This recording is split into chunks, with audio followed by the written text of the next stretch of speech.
सुबह तक मान के मेरी बात, तू ऐसे जोर से नाची आज। हे घुंघरू टूट गए, हे घुंघरू टूट गए।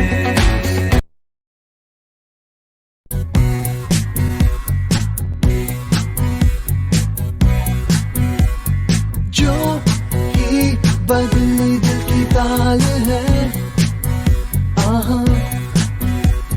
यूं ही आया एक ख्याल है।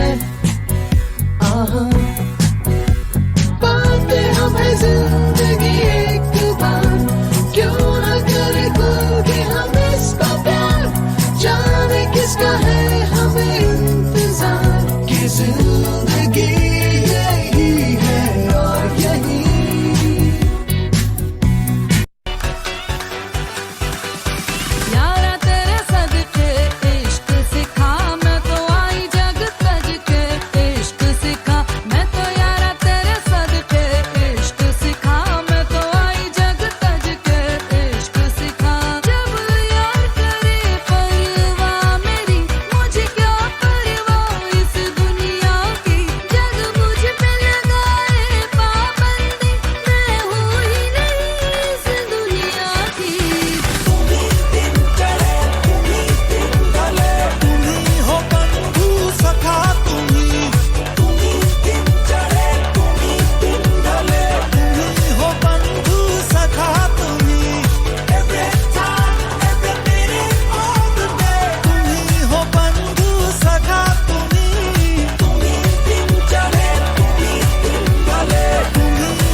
देख तेरा रंग सावला हुआ बावला, लड़की नहीं है तू गरम मामला। बोलती बंद मुझे कहूँ क्या भला, कुछ भी कहा नहीं जाए। चन्नई से तो दिल्ली हिले है लंदन,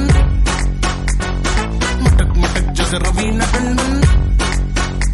चन्नई से तो दिल्ली हिले है लंदन, मटक मटक जैसे रवीना टंडन। आग लगाने आई है बंठन, गोली चल गई धाए। नगरे विलाती इगो में रहती, नगरे विलाती इगो में रहती। टशन दिखाती फुल, और लड़की ब्यूटीफुल कर गई चुल।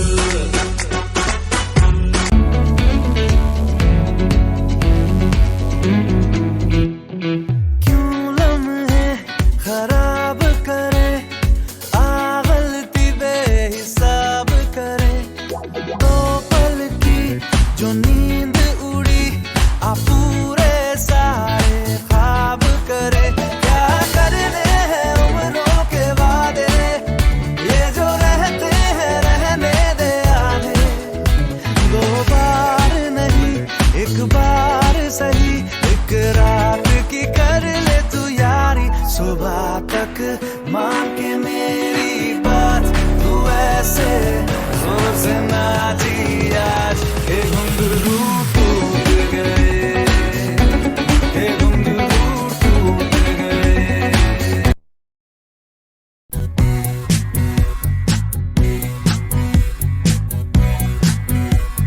जो ही बदली दिल की ताल है,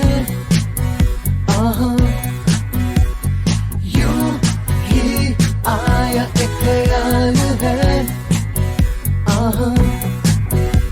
पाते हमें जिंदगी एक बार, क्यों न करे खुल के हम इसका प्यार। जाने किसका है हमें इंतजार, कि जिंदगी यही है और यही।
सखा तू ही।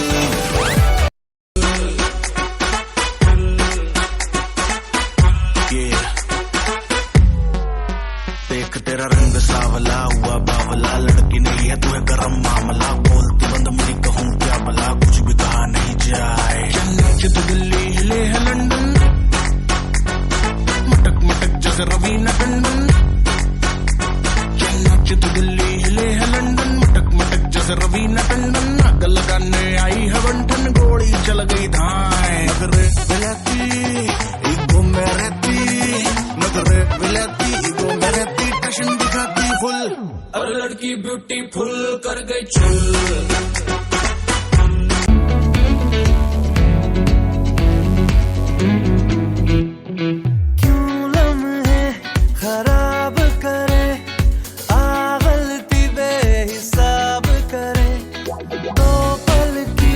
जो नींद उड़ी आ पूरे सारे ख्वाब करे, क्या करने हैं उम्रों के वादे, ये जो रहते हैं रहने दे आने। दो बार नहीं एक बार सही, एक रात की कर ले तू यारी, सुबह तक मान के मेरी बात, तू ऐसे जोर से ना जी आज के घुंघरू टूट गए, के घुंघरू टूट गए।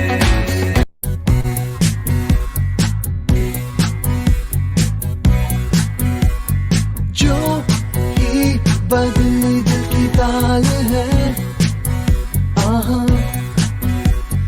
यूं ही आया एक ख्याल है, आहा पाते हमें जिंदगी एक बार, क्यों न करे खुल के हम इसका प्यार, जाने किसका है हमें इंतजार, कि जिंदगी यही है और यही।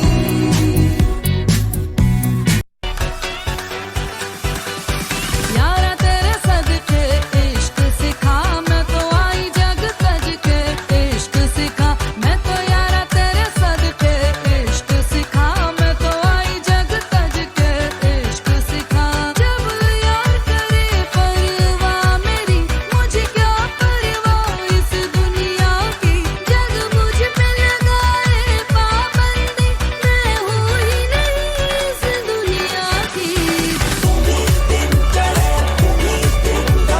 तुम्ही हो बंधु सखा तुम्ही, तुम्ही दिन चढ़े तुम्ही दिन ढले, तुम्ही हो बंधु सखा तुम्ही, every time every minute all the day, तुम्ही हो बंधु सखा तुम्ही, तुम्ही दिन चढ़े तुम्ही दिन ढले, तुम्ही हो बंधु सखा तुम्ही।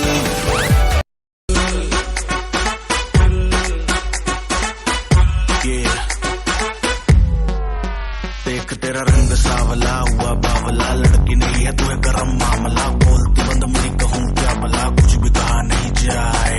नीचे तो दिल्ली हिले है लंदन, मटक मटक जैसे रवीना टंडन। नीचे तो दिल्ली हिले है लंदन, मटक मटक जैसे रवीना टंडन। आग लगाने आई है बंठन, गोली चल गई धाए। नगरे विलाती ईगो में रहती, नगरे विलाती ईगो में रहती, टशन दिखाती फुल। और लड़की ब्यूटीफुल कर गई चुल।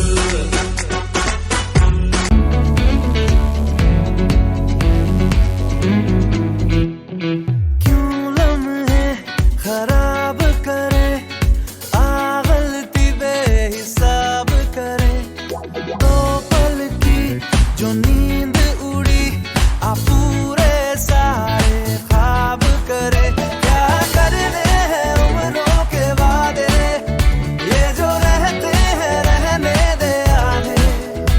दो बार नहीं एक बार सही, एक रात की कर ले तू यारी, सुबह तक मान के मेरी बात, तू ऐसे जोर से ना जी आज के घुंघरू टूट गए,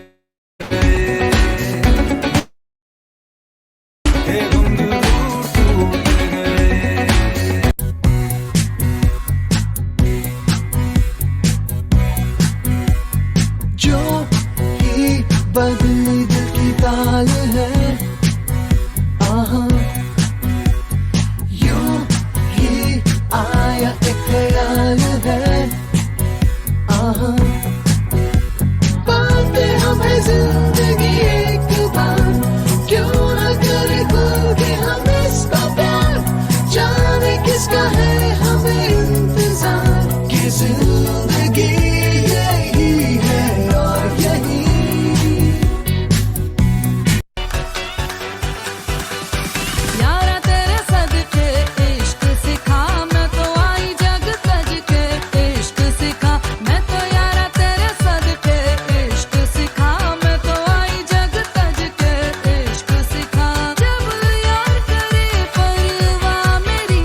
देख तेरा रंग सावला हुआ बावला, लड़की नहीं है तू है गरम मामला, बोलती बंद मेरी कहूँ क्या भला, कुछ भी कहा नहीं जाए। क्या नाच तो दिल्ली हिले है लंदन,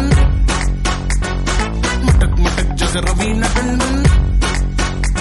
क्या नाच तो दिल्ली हिले है लंदन, मटक मटक जैसे रवीना टंडन। आग लगाने आई है बंठन, गोली चल गई धाए। नगरे विलाती ईगो में रहती, नगरे विलाती ईगो में रहती, टशन दिखाती फुल और लड़की ब्यूटीफुल कर गई।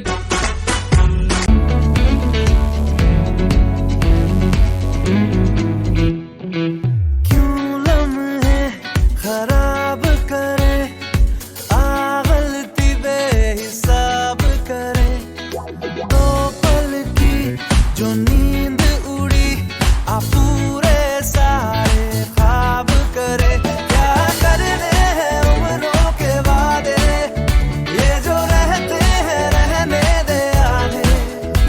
दो बार नहीं एक बार सही, एक रात की कर ले तू यारी, सुबह तक मान के मेरी बात, तू ऐसे जोर से नाची आज के घुंघरू टूट गए, के घुंघरू टूट गए।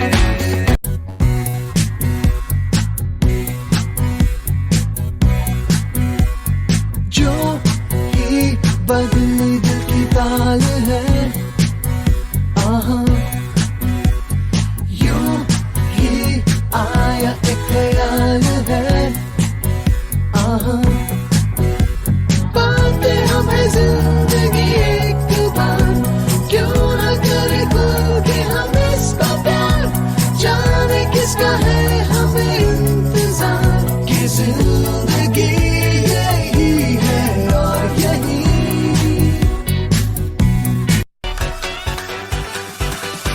यारा तेरे सदके इश्क सिखा, मैं तो आई जग तज के इश्क सिखा।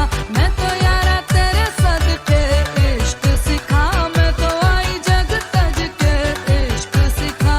जब यार करे परवाह मेरी, मुझे क्या परवाह इस दुनिया की, जग मुझ पे लगा रे पाबंदी, मैं हूँ ही नहीं इस दुनिया। तुम्ही हो बंधु सखा, तुम्ही दिन चढ़े, तुम्ही दिन ढले, तुम्ही हो बंधु सखा तुम्ही।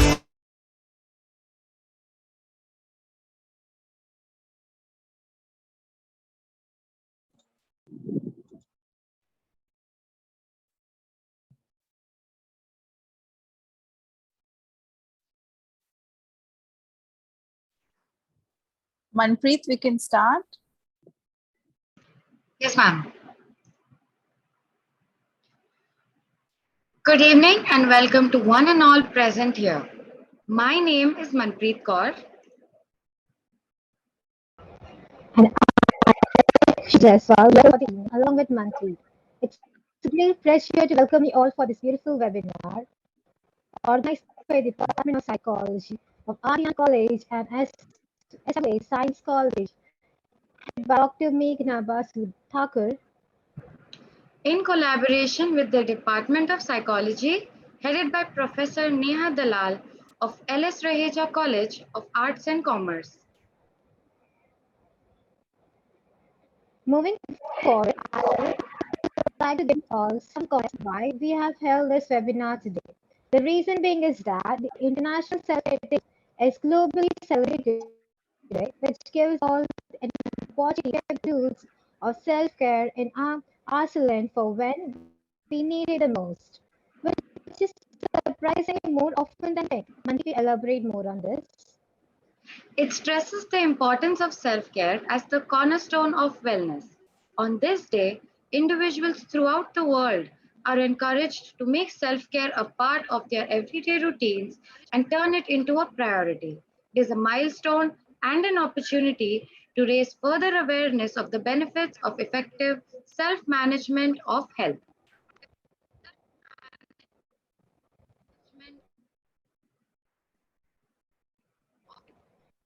And so, because you said putting yourself first. Staying college students a couple of other states. And of course, our national college and our arts and Excuse me, Khushi. Bihar University. I'm sorry, Khushi. We cannot. Khushi, there's a lot of disturbance. University and Acharya.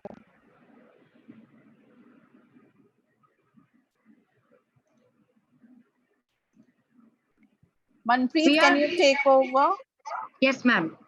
We are hosting college students from Ranchi, Lucknow, Jodhpur, and a couple of other states, and of course, RD National College and SWA Science College and LS Raheja College of Arts and Commerce. Students from Baba Saheb Bhimrao Ambedkar Bihar University, KET's VG Ways College, HSNC University, Radha Govind University, KC College, NG Acharya and DK Marathe College, Mumbai University, Acharya, MMP Shah, SNDT Matunga, Naviyoti Manovikas Special Teacher, many more, and of course, our very own RD National College and SWA Science College and LS Raheja College of Arts and Science.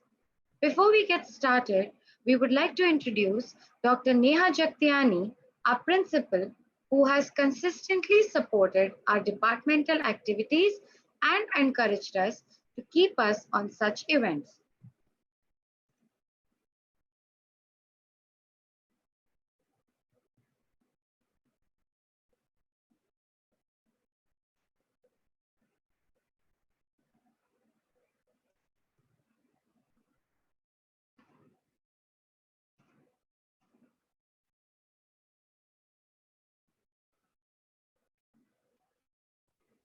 Please play her recording.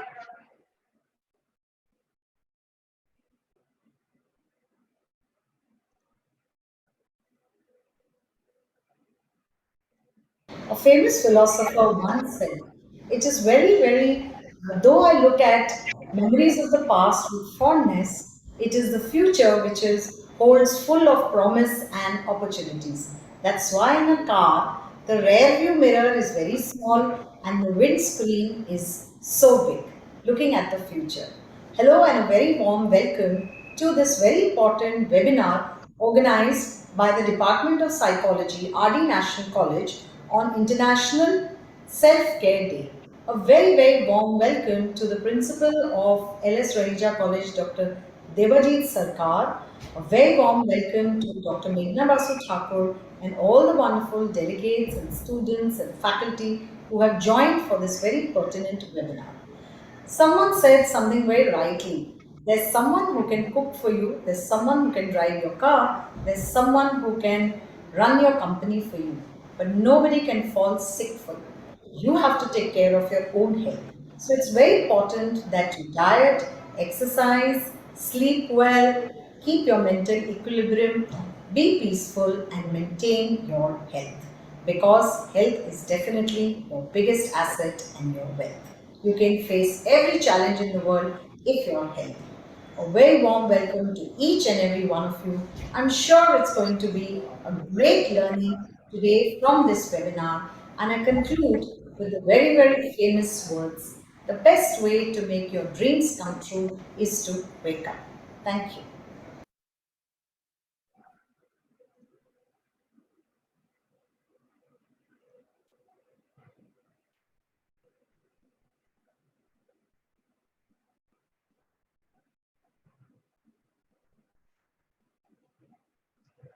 Thank you so much, ma'am. I'd like to request the principal of LS Raheja College, Dr. Debajit Sarkar sir, to address our students who has always guided and inspired them and set a great example for all of us.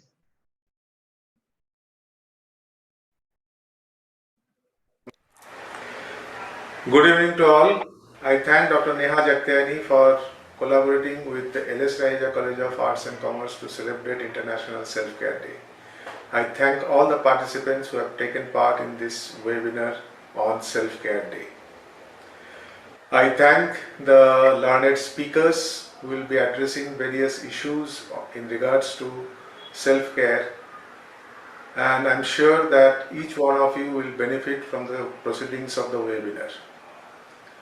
I thank the department heads of both the colleges for initiating this kind of collaboration, and I'm sure that they will take this ahead in conducting various kind of academic and co-curricular activities in future. My good wishes to all. Thank you. Thank you so much, sir, for your enlightening words. We would like to inaugurate our webinar with our guest of honor, Dr. Kirsi Chawda. He has received countless accolades consultant and a practicing psychiatrist at Hinduja National Hospital in Mumbai. He has organized numerous seminars and workshops, given numerous presentations at national forums on mental health related topics, and written chapters for 2 volumes that address pediatric and teenage stress, respectively. He was the past president of Bombay Psychiatry Society and a chairperson of the task force of the IPS dealing with the LGBTQIA plus community. 2 of the 5 learned judges who repealed Section 377 used his position statement, which he was able to issue as evidence in their historic ruling. We now invite Dr. Kirsi Chawda, sir, to enlighten us with his words. Thank you so much. It's always a pleasure to be able to talk to kids. You are you must remember that most of us adults have done our best to cause damage to the world. So when we look at youngsters and we look at what they're going to do in the future, we are extremely hopeful. We are talking today of Self-Help Day. And what does that really mean? The World Health Organization defines self-care as the ability of individuals, families, and organizations to promote health, to prevent disease, to maintain health, and to cope with illness and disability with or without a healthcare professional. Now, we must remember that India is not only in its cities, India is all over the place. We have villages, we have small little towns, we have smaller cities, and the amount of healthcare that is possibly available is not as much as it should be. We have very, very few doctors, we have very, very few nurses, and that is the reality that India is all about. But if you're looking at self-care, if you're looking at self-help, most people only talk about physical illnesses. They talk in terms of, am I physically strong? Am I eating enough? Do I do exercise? Do I stop smoking? Should I drink at all? Should I or should I not take drugs? Is the law an ass which says that I should not be speeding? Is the law an ass that says that I cannot get a driving license till I'm 18? And so on and so forth. We are all used to this. Over the last few years, the narrative has now started coming in terms of what mental health is all about. And it is my privilege to be inaugurating this seminar. And the fact that mental health is what we are going to be starting off with is a portent of the enormous importance that we are giving mental health and mental illnesses. I've seen the other speakers. There's a myriad number of experiences that you'll be talking about. There's a huge number of different aspects of health that will be discussed in today's webinar. And that's so very important for all of us. What do I mean when I say that mental health is so important and mental illnesses are on the upsurge? Whether we like it or not, anything between 20 and 30% of the population is going to have signs and symptoms which are enough to be considered to be a mental illness. Whether we like it or not, there is more and more reporting that is happening. We open the newspapers and we read about people who are talking about their trysts with depression or with anxiety or with OCD. We listen to celebrities talking about how they have coped with the pressures that they have faced just by fact that they were celebrities. in our own school systems and our college systems, we are looking at the increasing number of students who come and talk to us about the fact that either they're in an abusive relationship, or they're in a situation where they have lost the battle with addiction, or that they're extremely depressed and often suicidal, or that they have severe anxiety. While I was waiting for the seminar to start, a couple of flashcards which came on talked about the various illnesses. And now we're talking of mental illnesses right from the time you're born till the time you die. We're looking at the fact that India has a huge child population, and we also have a huge adult population. And the adults seem to last longer and longer. They live longer and longer, which is wonderful. But the only hassle is that as you live longer and longer, you'll end up having more and more illnesses of old age. We have a huge child population, even though we talk about the fact that the fertility rate is going down, we're still looking at a huge number of kids. And when kids come up to me, and people sometimes ask me, what's the youngest age of the child who's come to you? And I say almost since birth. Because when we see kids who have issues with intelligence, issues with development, issues with vocalization, issues with their mental health, the milestones, issues with the fact that they cannot concentrate and they're extremely restless in a classroom situation, issues with the fact that they have problems with relationships, or that they have problems relating to the fact that they have so much of anxiety that when you ask them to talk in front of an audience, they freeze up. These are all mental health issues. And whether we like it or not, and whether we say, oh, you're a strong person, I don't really know what strong means. Are you a weak person if you have diabetes? Are you a weak person if you have high blood pressure? Are you a weak person if you fractured your hand or you fractured your leg? No, you're not. You're a normal person who has a problem. Just like that, it is absolutely imperative for all of us to be aware of the fact that if you have anxiety, or you have depression, or you have OCD, or you're addicted to something, or you have sleep issues, or you have eating disorders, or as you grow older, you'll end up feeling very depressed and very anxious, you have relationship issues, you get into severe panic, you get into severe aggressive episodes, you'll end up thinking that people are against you, people are after you, you feel that you're forgetting, you feel that your motor movements are not as good as it should be. All of these are portents of the fact that you might be having a mental illness. And if you're having a mental illness, it is imperative for us to deal with these mental illnesses just the way that you would deal with a physical illness. COVID has been a great problem. And what we've also noticed in terms of intellectual and psychiatric issues related to COVID, in the past, supposing you had a problem, a mental health problem, and you went to a counselor or you went to a psychiatrist and you got stable. Very often we find that after the COVID situation, people who are very stable land up having major problems. People who are very stable land up having an aggravation of the issues that they had before COVID. Whether we like it or not, there's a huge explosion of genetics, which has now come out in the mainstream. And we know that if there is a genetic issue, if there is a mother or a father or a parent or a grandparent or an uncle or an auntie who's had a particular psychiatric illness, then the chance of the progeny or the future generations having this illness, either that or allied or even physical ailments, because it goes across the whole spectrum, is much, much higher than what it would have been if the person didn't have it. So whether we like it or not, and whether we push our heads into the sand and pretend it doesn't exist or not, we are faced with a mental health explosion. In fact, now we talk of the mental health pandemic, which is the new pandemic. And we have seen almost two classes of kids, especially in the lower classes. They haven't been able to go to school, and the normal socialization and the normal stuff that they would have faced otherwise has not occurred because they were housed at home. We've seen that especially kids with special needs, because we are also talking of a huge population of kids with special needs in India. They were used to going to maybe physiotherapists and occupational therapists, special educators. And however much we attempt to do things related to, working on the net, so that the parent would see what is happening on the net and try to simulate a similar experience to the kids, it's not the same. We've had major issues, and I envisage, and all my colleagues are now seeing, that we just can't cope with the amount of people who are seeking help. We are actually saying, no, don't come to us. And they just land up and say, we just have to. There's we are having major issues. What do we see in terms of the healthcare that we can do? Because that is finally the topic of today's discussion.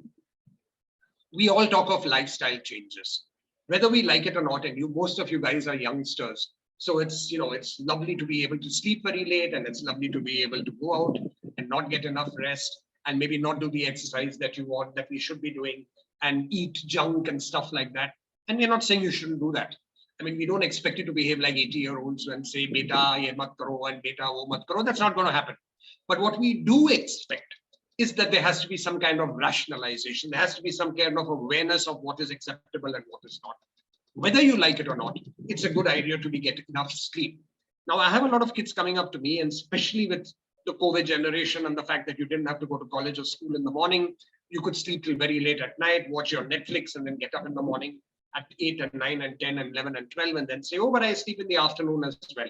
There are a huge number of processes that take place in the darkness of the night related to certain neurotransmitters in the brain, specifically melatonin. And it is imperative that we get our 7 or 8 hours of sleep at night. So whether you like it or not, get enough sleep. It is imperative that we eat sensibly. Of course, we will eat stuff that we are not supposed to, but you can't only eat stuff that you're not supposed to. We have to be circumspect about keeping the lifestyle, physical ailments in control. That is a must. We look in terms of exercise.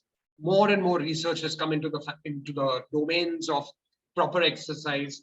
And I think the new directive is about 45 minutes of something 4 or 5 times a week. That's supposed to be a good average. So you can walk, you can cycle, you can swim, you can do yoga, you can dance, you can play a game. It doesn't matter what you do, but you should do something. And we will have times when we are a little lazy, and we will have times when we don't want to do it, but it's a good lifestyle to have. What about the addictions? We forget that cigarettes are actually the biggest addiction. Nicotine is. It's not a good idea to smoke. Whatever people say in terms of, oh, it stabilizes me, it makes me feel better, it reduces my anxiety, it's all bunkum. The only thing it does, it causes a huge amount of physical and other problems, and it's a good idea not to go about it. Alcohol, a lot of people drink.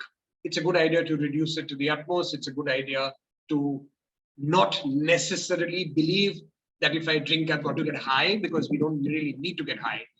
We are noticing a huge number of kids landing up with alcohol issues. We're noticing a huge number of kids landing up with liver disorders in the hospitals to which I am consultant, and it's a very, very sad state of affairs. Drugs, let us not get into drugs. Yes, this whole thing of, but America allows this, and the US and the UK allows it, and it's a legal thing. Yes, they may allow a lot of things, but we have noticed over and over again, and experiments have found that, for example, in the Norwegian cities where we used to actually have bong houses where you could buy certain substances legally across the counter, and they thought that it would help.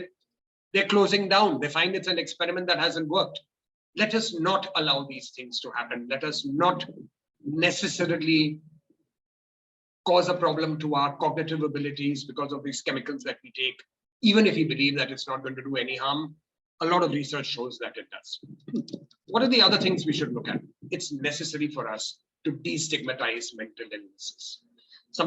During the COVID time, I must have given about 200 odd webinars, and it's frightening to see the kind of stuff that is coming on. But when I'm talking to colleges, and I know I've even spoken to the National College of Psychology seminars in the past, I have been invited, and it's been a pleasure. I know at times that when I've asked kids in various forums, how many of you have thought of the fact that maybe you or somebody else in the family or somebody else you know has a mental illness, and about 80 to 90% of people have stood up and said they're either anxious or they're depressed or they're actually suicidal. Some people talk about the fact that they've actually attempted suicide. And when I say, why don't you ask for help? They say, people believe that it's not to be talked about. Let's get over this. You're the youngsters. You're the guys who are going to be coming out into the forefront and hopefully making India into the superpower that everybody is talking about and that we are all waiting with bated breath. We are not going to become a superpower unless we also talk of mental health. We are not going to become a superpower unless we talk of absolute integration of people in the minority status, people with gender differences, people with intellectual differences. It is essential for everybody to be incorporated in the midstream. And for that to happen, we are looking at self-care. For that to happen, we are looking at the fact that we have to treat every person as equal, and not get into this thing of, oh, you're depressed, haha, you've been brought up wrongly, your parenting has been bad, your childhood has been terrible. That's absolute nonsense. A person who has depression or anxiety has an actual neurological deficit. There is something that has happened in the brain, which may or may not include the neurotransmitters, which everybody talks about, but that's not the only thing that is there, which may or may not actually include structural changes in the brain. There are electronic circuits which get affected. Today, psychiatry and psychiatric illnesses are brain-based issues. Yes, the environment plays a certain amount of role in this. Obviously, if you're traumatized or you're sexually abused or you're this constant physical ailments, you are going to get affected. It's going to aggravate the condition. But we always see that now genes seem to be more important than the environment.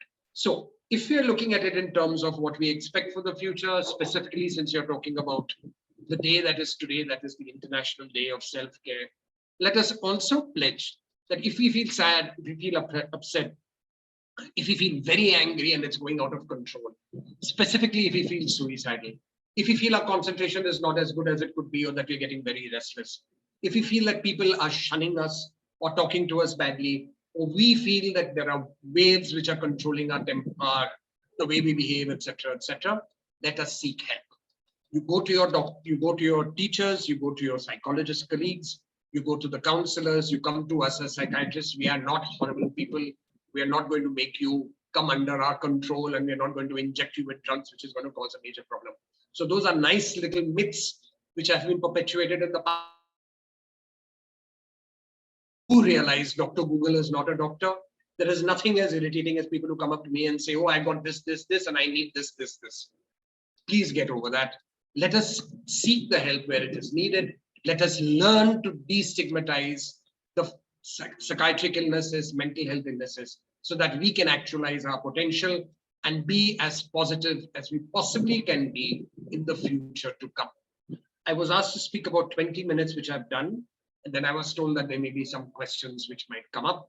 It's been a pleasure to talk to all of you, and I hope you all go out with the magic mantra that let's talk mental health. Over to you, Manpreet. Thank you so much, sir, for your kind words. Now we're going to take a few questions. I request everyone to please drop down their questions and insight in the chat box.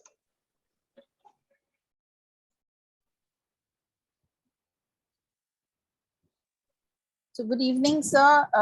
There is a question that has been put up in the chat box. Am I audible, Khushi? Yes, yes. Good evening, sir. Thank you so much for taking time out from your busy schedule, sir.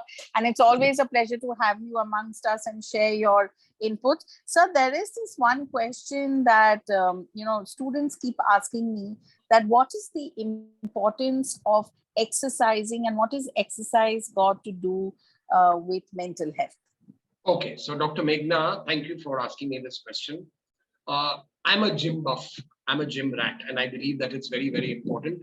So the past 35 years, I've been going to the gym off and on, more on than off.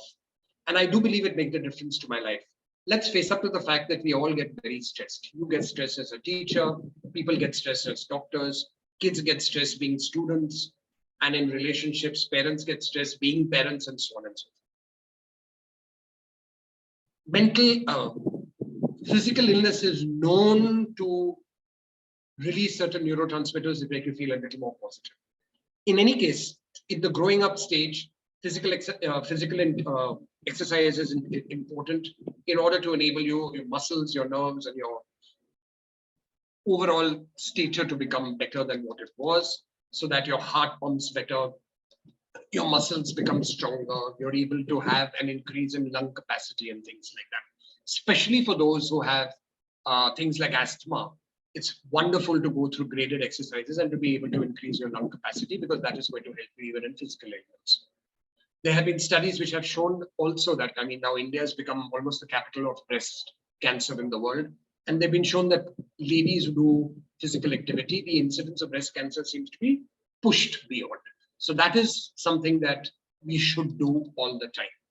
If you're talking of it in terms of mental health, I would certainly say that when you're angry, when you're frustrated, go for a run or do some gym or something like that, and you will find that you have a calming influence. A lot of the negative energy, which otherwise is manifest in stuff that you don't want to do, gets channelized into something nice. I know that when I'm angry with a patient, I give my nice little gullies and I'm giving, when I'm doing push-ups, and it seems to calm me down. I'm sure it will calm everybody down as well. Thank you so much, sir. There's another question from a student, Aditi Nabar. What are some kind of questions we can ask ourselves to keep our mental health in check? So the question that we should ask ourselves really is this: am I doing everything that I need to do in order to actualize my potential? I think we've now got to get to a stage where we want to do the best that we can do. It's not enough just to do things. It's not enough just to be okay. Now, I'm certainly not saying that you're going to be the best in everything, but I'm saying that whatever you do, do it in the way that you do it the best that you can. And if you're not doing that, and if you're shortchanging yourself, then I would certainly believe that that is something that you should not be doing. Now, in addition to that, look at it in terms of the symptoms. So, most of you are psychology students or psychology in the faculty. So you know what depression is all about. You know what if you find, for example, that you're getting into panic attacks, if you find that you're very depressed, if there's suicidality, if there are attentional problems, those are the questions you should ask yourself. And then you ask whether it, I know, so far, and I'm sad, that doesn't give me clinical depression. But if the sadness is enough that it actually comes in the way, my actualizing my potential, I get affected at work, I can't sleep, I start snapping and snarling at everybody, then I need help. So it's the extent of the problems that you're facing, which is something that needs to be looked at. So it is absolutely important for us to be in a situation where we keep asking ourselves,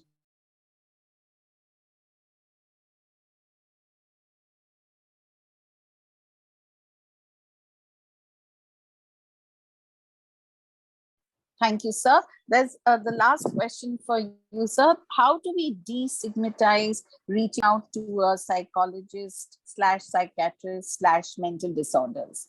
just How go do out we as students? Yeah. So just go out and seek help. Just talk about it all the time.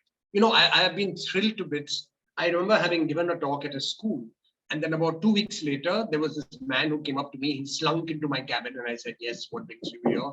And he looked at me embarrassedly, and he said, "My son was in that school or college where you had given a talk." And he came back to me and he said, "Dad, go meet that shrink you needed. It's going to make you happier." We need to talk and talk and talk and talk about it. It needs to become part of the conversation. It needs to become part of everyday parlance, and we shouldn't use it inappropriately. "Ye to pagal hai" is not nice.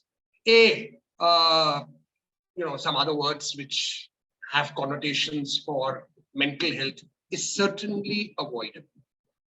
To use things like even inappropriate sexual norms is not the best thing in the world. And given the fact that there is such a huge amount of bullying that takes place, cyber or otherwise, so much of body shaming, let's embrace our difficulties rather than push them away. Let's get closer to everybody and tell everybody that we care for each other. I strongly believe, and I say this in every seminar, I strongly believe that we're going to be a happy family and a happy society if we have a feeling of connectedness. During COVID, I started 5 COVID helpline services in the country. Some national, some only Bombay-based society, and it was wonderful. But what we came across very much is the youngsters, all you youngsters, all in college.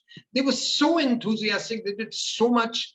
We keep listening to the negative news about how this college student did this and how this guy murdered somebody else and how this guy did what he shouldn't have done, etc., etc. Somehow good news doesn't spread. And I keep telling people, let's spread good news. Let's keep talking about the good stuff that's happening. Let's keep talking about all you guys who are doing so much of work. Let's keep talking about the good, happy feelings that we also experience. Nobody in the least is saying that, there are butterflies fluttering around and there are roses all over and everybody waves out to each other happily. No, we're staying in a terribly congested metro and there's dirt and there's filth and there's so much, but there's so much happiness. Let's spread that happiness. And through mental illness, if we can somehow convey to people that it's okay to talk about the fact that I'm down and I'm out, it's stigmatized. Let's also talk about our experiences with doctors and psychologists. I know very recently, my wife and I had gone to a party. I stay in Bandra, very close to National College, by the way. So my wife and I had gone to a party somewhere. And at the end of the party, my wife comes back to me and says, you know, there were about 8 couples in the party. 5 of those couples came up to me and said that they're seeing you. What's wrong? Everybody's going mad or what? And I said, shut up. Nobody's going mad. They all want to actualize their potential. And that is what mental health should be about. We look at mental illnesses, of course we do. We look at mental health, of course we do. But we've got to do things to be the best that we can be. Thank you so much, Dr. Chowdhury. That was absolutely a bullseye answer. And I think I completely resonate when you say, you know, Eda hai, pagal hai, and, you know, you show it here. And my son is very young, and I completely understand what is body shaming. And you see how upset they get, you know, especially after 2 years going back with so much of, you know, putting on a little bit of weight, not getting used to going back to school. And when friends make fun of you, you get so upset. So I completely understand what you're saying.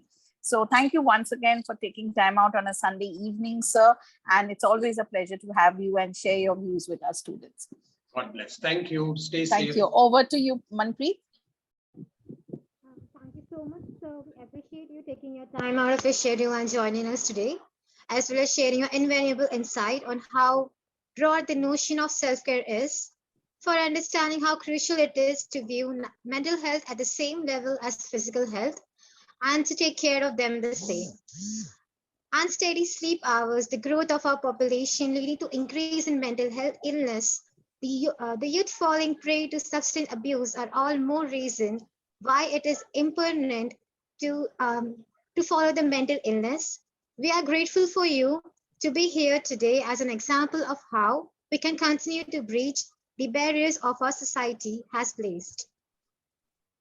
So moving forward, in the next segment, we will learn more and break the stereotype about meditation, which has been known to help cultivate mindfulness in the present moment, which we could all use, since we are always living the past or worrying about the future. When I say the word meditation, what comes to your mind? You can write that in the chat box. Well, what comes in my mind is to sit still, close my eyes, focus on my breath. But today, Miss Cheslene Chanduk will help us realize it is more than that. Miss Cheslene is an engineer and MBA graduate who has been practicing various types of meditation for roughly 7 years, such as Vipassana and Theravada Buddhist meditation techniques. She has also been practicing Shivaranda and Iyengar yoga for 6 years. We are eager to hear from you, Cheslene ma'am, and I would like to invite you to speak. Over to you, Cheslene ma'am. Thank you so much, Krushi. Can you hear me? Yes, ma'am. Awesome. So, hello everyone. I've been asked to speak briefly about meditation. I'm sure you all want a brief session, so I promise I'll try to keep it short. My name is Cheslene Chanduk, and I'm not a big meditation guru or a sadhu. I've not gone to the mountains to meditate in caves, but I would like to talk to you all about my journey and meditation's role in it. I hope this helps some of you great people sitting here. I mean, you know, you are the people who will be helping so many others with mental health issues, with, you know, helping them end their suffering, with helping them understand themselves. So, you know, I'm actually really obliged I'm doing this today. I'm very thankful because even if I can just, you know, impact just 1% of your thinking, I think my job will be done here today. And you all have an empty canvas in front of you, you know, canvas of your life that you can paint in any way that you want, with your actions, with your choices, with your relationships, with your job, your study. And believe me, trust me when I say that meditation will help you become a better painter, better at everything that you want to achieve and the way you want to live. You don't really have to become a sadhu. You don't have to go to retreats every few months. You just have to imbibe a certain amount of practice in your daily life, and magical things will start happening, and your mind will start changing in a beautiful way.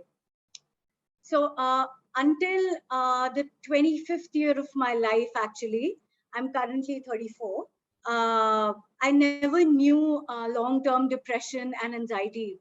So when I turned 25, suddenly I started suffering from depression, anxiety, and it was a very, very difficult year for me. That feeling of absolute dread, living in that feeling constantly. I used to be in a room full of people, or maybe surrounded by my friends and family, and yet I used to feel very alone and lonely. I'm sure you will come across such students, such patients in your future life, and it was pain that was like throughout the body. Somehow couldn't explain it why it was happening, and life and everything else felt very meaningless at that time, and there was a longing for non-existence. I went to several psychiatrists, and somehow the medicines also weren't working. And I remember waking up on this very disturbing night. Like I woke up and I was drenched in my own sweat, and I was very anxious. And suddenly I thought, I cannot continue living this way. And the next thought that came just completely changed my life. I thought to myself that, I need to train my mind to stop the suffering. This thought has completely changed my mind, and I've never looked back. It just seems that, I was living somebody else's life, or it was like a past life. I'm not sure, but, uh, the first time I actually met a monk who eventually became my teacher for the next 5 years. I owe a lot to him. He's a great man, and I'm so thankful to him. So he used to talk about things like, compassion, letting go, inner peace. And I used to think like, yeah, right. Like those are just words that people talk about. Those are just phrases that don't exist in real life. And I mean, those can't be true. But I was extremely wrong. When I started meditating, I initially struggled a lot, like everyone else who tries to meditate. My mind found out that I'm trying to tame it and train it. So it became like extra jumpy. Like we talk about the monkey mind, but it was like the biggest monkey ever. So I would sit to meditate, and I would think, okay, I'm going to focus on my breath. And then a thought would pop in.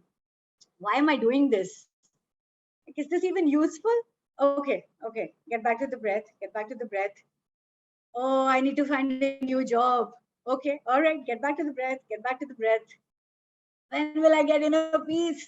Okay, get back to the breath. घर पे टमाटर खत्म हो गए हैं. So okay, get back to the breath, inner peace. And then finally, बहुत हो गया है. I need my phone right now. So it took a while for me to, keep practicing.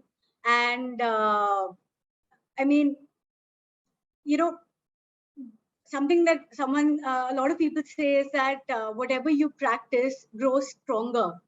I truly believe in this. Still there are times after 8 years of meditation, there are times when the mind is agitated. But I now know how to look at a mind from a non-judgmental, from a very kind and compassionate manner. That okay, it's a little agitated today. It's all right. With that sense of acceptance that okay, my mind is excited today. My mind is feeling a little low today. You won't, as Dr. Keshri also said, you won't always have like, happy days or, rainbows here and there and all of that. But at least You're observing how your mind is at that time. So now, 8 years later, I feel that I have a completely transformed life. I have a new mind. I have a new body. I have an upgraded me. It's like Jasleen 2.0. And so meditation not only, like took me out of my depression and anxiety, but it helped me cultivate a source of peace and happiness that was coming from inside. Uh, it wasn't really dependent on the external world. I'm also more productive now. I work in a corporate setup. I meditate. I do yoga. I have fulfilling relationships with my family and my friends. I pursue a lot of my hobbies, and I also teach meditation. So, I mean, please do give it a try. And in the future, whenever you have patients who are struggling, you can ask them to try out different forms of meditation, yoga, and spiritual practices. So several studies have proved the results of meditation. But I would like to mention one particular study, the Rotterdam study, which was conducted in 2018, in which MRI scans were done on two different groups. So one group was a group of people who meditated 30 minutes daily for 3 months, and another group which was not meditating. So the scans were conducted on both the groups before and after the 3 months. I'll share some of the studies now, some of the results now. After the 3 months, the scan for the meditators changed drastically. So now you guys are psychology students. I don't really have to tell you about the parts of the brain, but I'll still go ahead and tell you a little. But what was found out was that the volume of the prefrontal cortex increased. I'm sure you are already aware that this part of the brain is very central to cognitive functioning, to memory, to dopamine, and influencing attention. So that increased. A very interesting observation was that 50-year-old people who meditated had the same volume of prefrontal cortex as 25-year-olds. So in a way, meditation may actually slow down and prevent age-related decline in cortical structure. I mean, that's really amazing. Apart from this, the volume of the hippocampus also increased. So the area that assists in learning and memory, that increased. The volume of the amygdala, our fight or flight part of the brain, that reduced. So after meditating, people found changes in the way they were reacting, to external stimuli. So just to mention a few other results of meditation, I'm sure all of you already know this, but it reduces stress and anxiety. It leads to better sleep. As Dr. Kesri also mentioned, currently, of course, I'm sure you guys don't really care much about sleeping. Padhai karo, party kar lo, kha lo, junk food, all of that, or, let's just watch a few more episodes. But eventually, sleep will become more and more important for cognitive functioning, for memory, for attention, for the ability to become better, to learn every day. Then it also leads to enhanced ability to pay attention, ability to learn, memory, cognitive ability, strengthening of immune functioning, and an all over increased quality of life. So yeah, meditation is pretty awesome, guys. Everybody's accepting it. There are a lot of scientific studies that are happening, and if what I'm saying resonates even a bit with you, then go ahead, try it out. You can feel free to experiment with different kind of meditations. Like every different personality, every different person, you guys are also unique and awesome. There will be a different meditation that will be suited for each one of you. So go ahead and try it out. You can try out mindful breath meditation, body scanning, gratitude, chakra, yoga, nidra, mindful walking meditation. And for the super spiritual people out there. If you want, you can try out more advanced practices like Vipassana, Theravada forms of meditations. And I myself, I've tried several different types, and I've been trained in Theravada and Vipassana meditations, and I teach those as well. And actually, let's do something. I think it's important for us to at least give 2 minutes of today to meditation. Just 2 minutes I'm asking for, not a whole lot. So I would just request all of you to please close your eyes. It's just for 2 minutes. So nothing is going to happen. I'm sure you guys have the time. It's a Sunday evening. So just close your eyes and try to relax. Relax your forehead. Relax your face, your neck, your chest, your stomach. Relax your arms, your back, and relax your legs.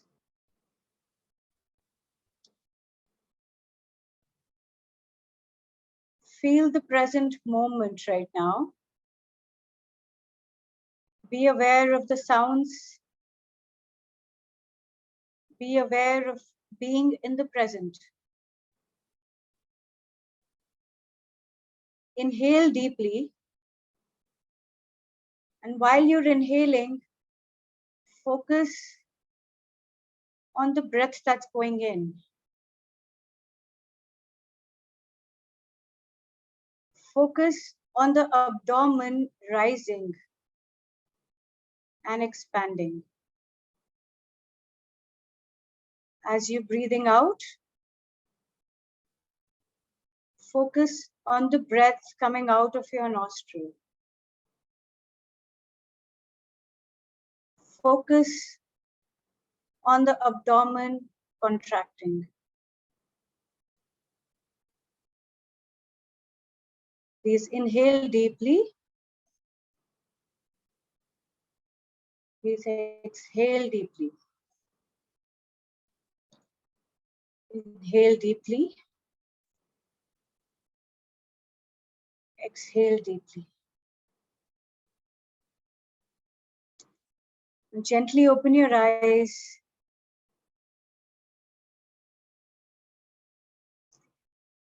So, how many of you felt that the mind was wandering?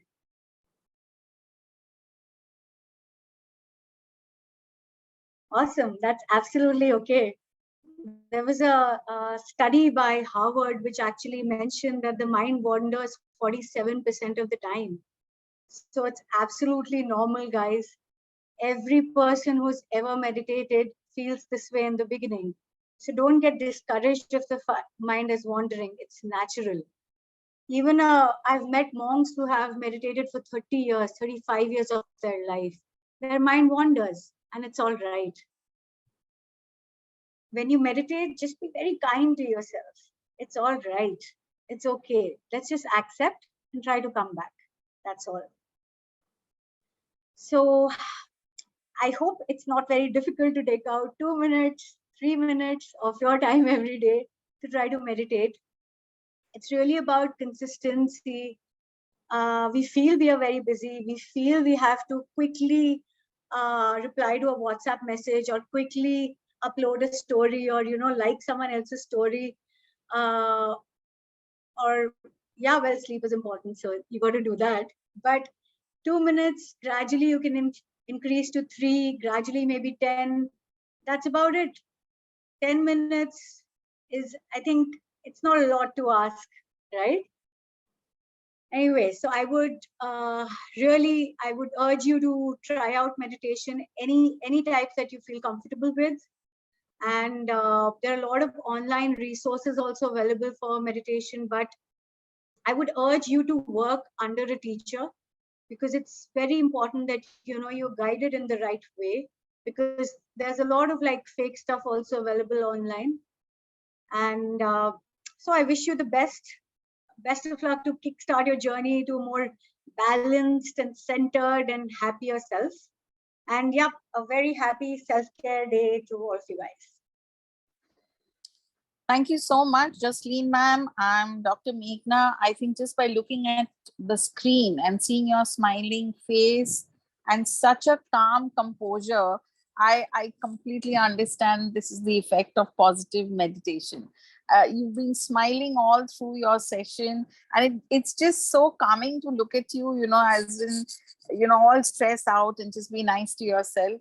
So thank you so much, ma'am. It was great listening to you. And I think a lot of questions have come in which you've answered, that it's all right, to start with 2 minutes. It's all right to do everything else, but just give yourself that, time for yourself to kind of calm down, starting with 2 minutes. And I think it's a very, I need to start that, because every time, I hear someone say, close your eyes, and I'm like, no, oh my God, I can't do that. But I think it's the right time to start. So thank you, ma'am. I'm going to take a couple of questions that students have posted. One of the questions that student has asked, is there a right or wrong way to meditate? Well, there are several right ways to meditate. Like if you're working under a teacher who's been meditating and teaching for a long time, they will guide you to get to the right way. And you can keep asking your doubts. You can keep working with those teachers closely, and it's easier to get to the right way then. There are wrong ways, but mostly it's wrong if you don't meditate, but also it's wrong if you're very judgmental of your practice, if you're not kind to your practice, if a particular day you couldn't even focus for 1 second and you're judging yourself. That's wrong, because you're training your mind to be mean to yourself. You're training your mind to be critical to yourself.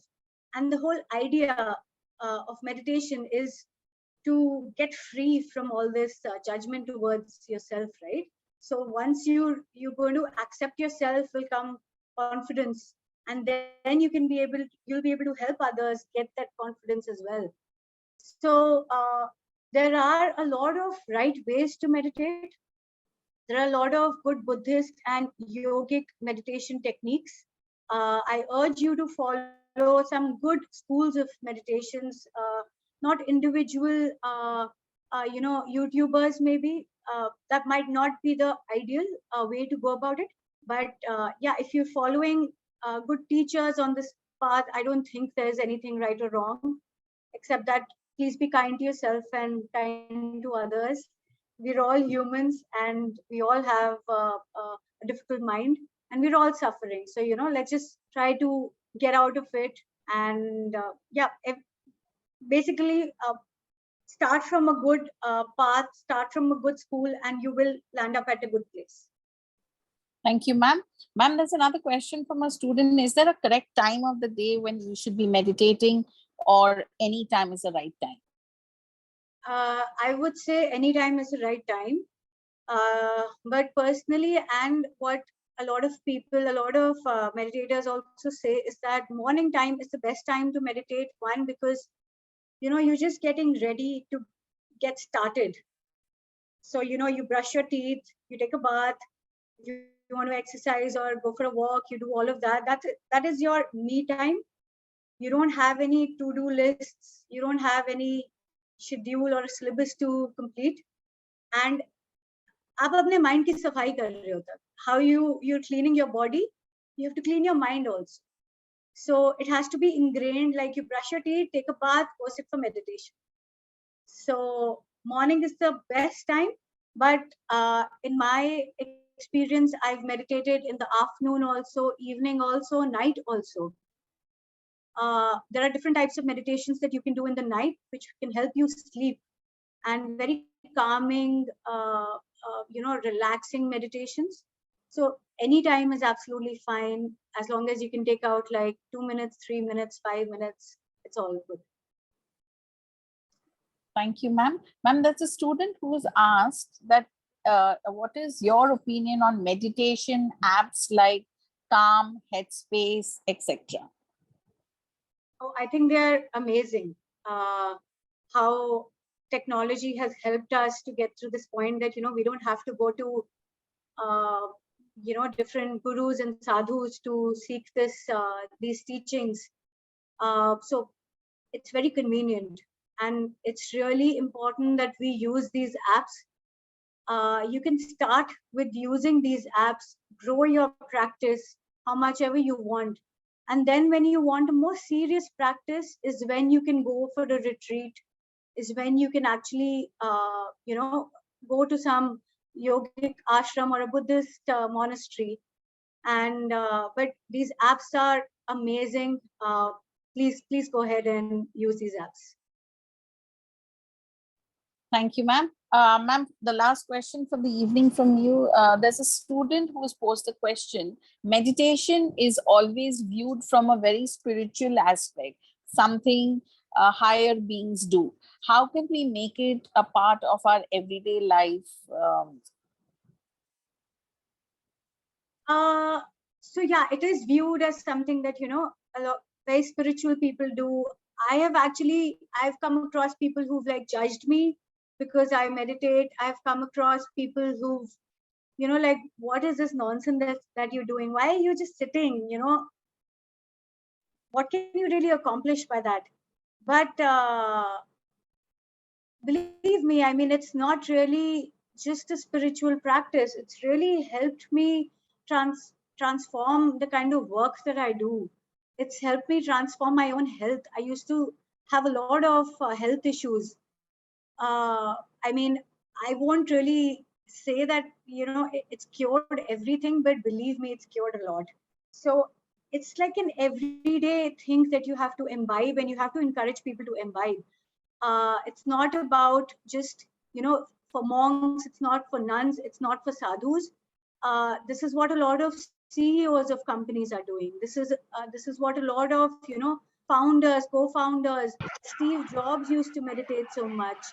The author who wrote *Sapiens*, if any of you read that book, it's an amazing book. He goes for vipassana meditation for 45 days at a stretch. And so regular people are meditating and seeing the effects of meditation. And in fact, the company I work for KFC, the burger chicken company. So my own GM, my own CEO, they meditate, and we have wonderful conversations around meditation. And it's very mainstream now. And I mean, I would encourage all of you to, if you can persuade your family members, your friends, your patients, to make it more mainstream, not just for the sadhus. Thank you so much, ma'am. Even more so for sharing such a pivotal and vulnerable moment of your life. That also meditation does not come easy to an anxious mind, or like you said, you have a monkey mind, to also accept the state of mind the way it is.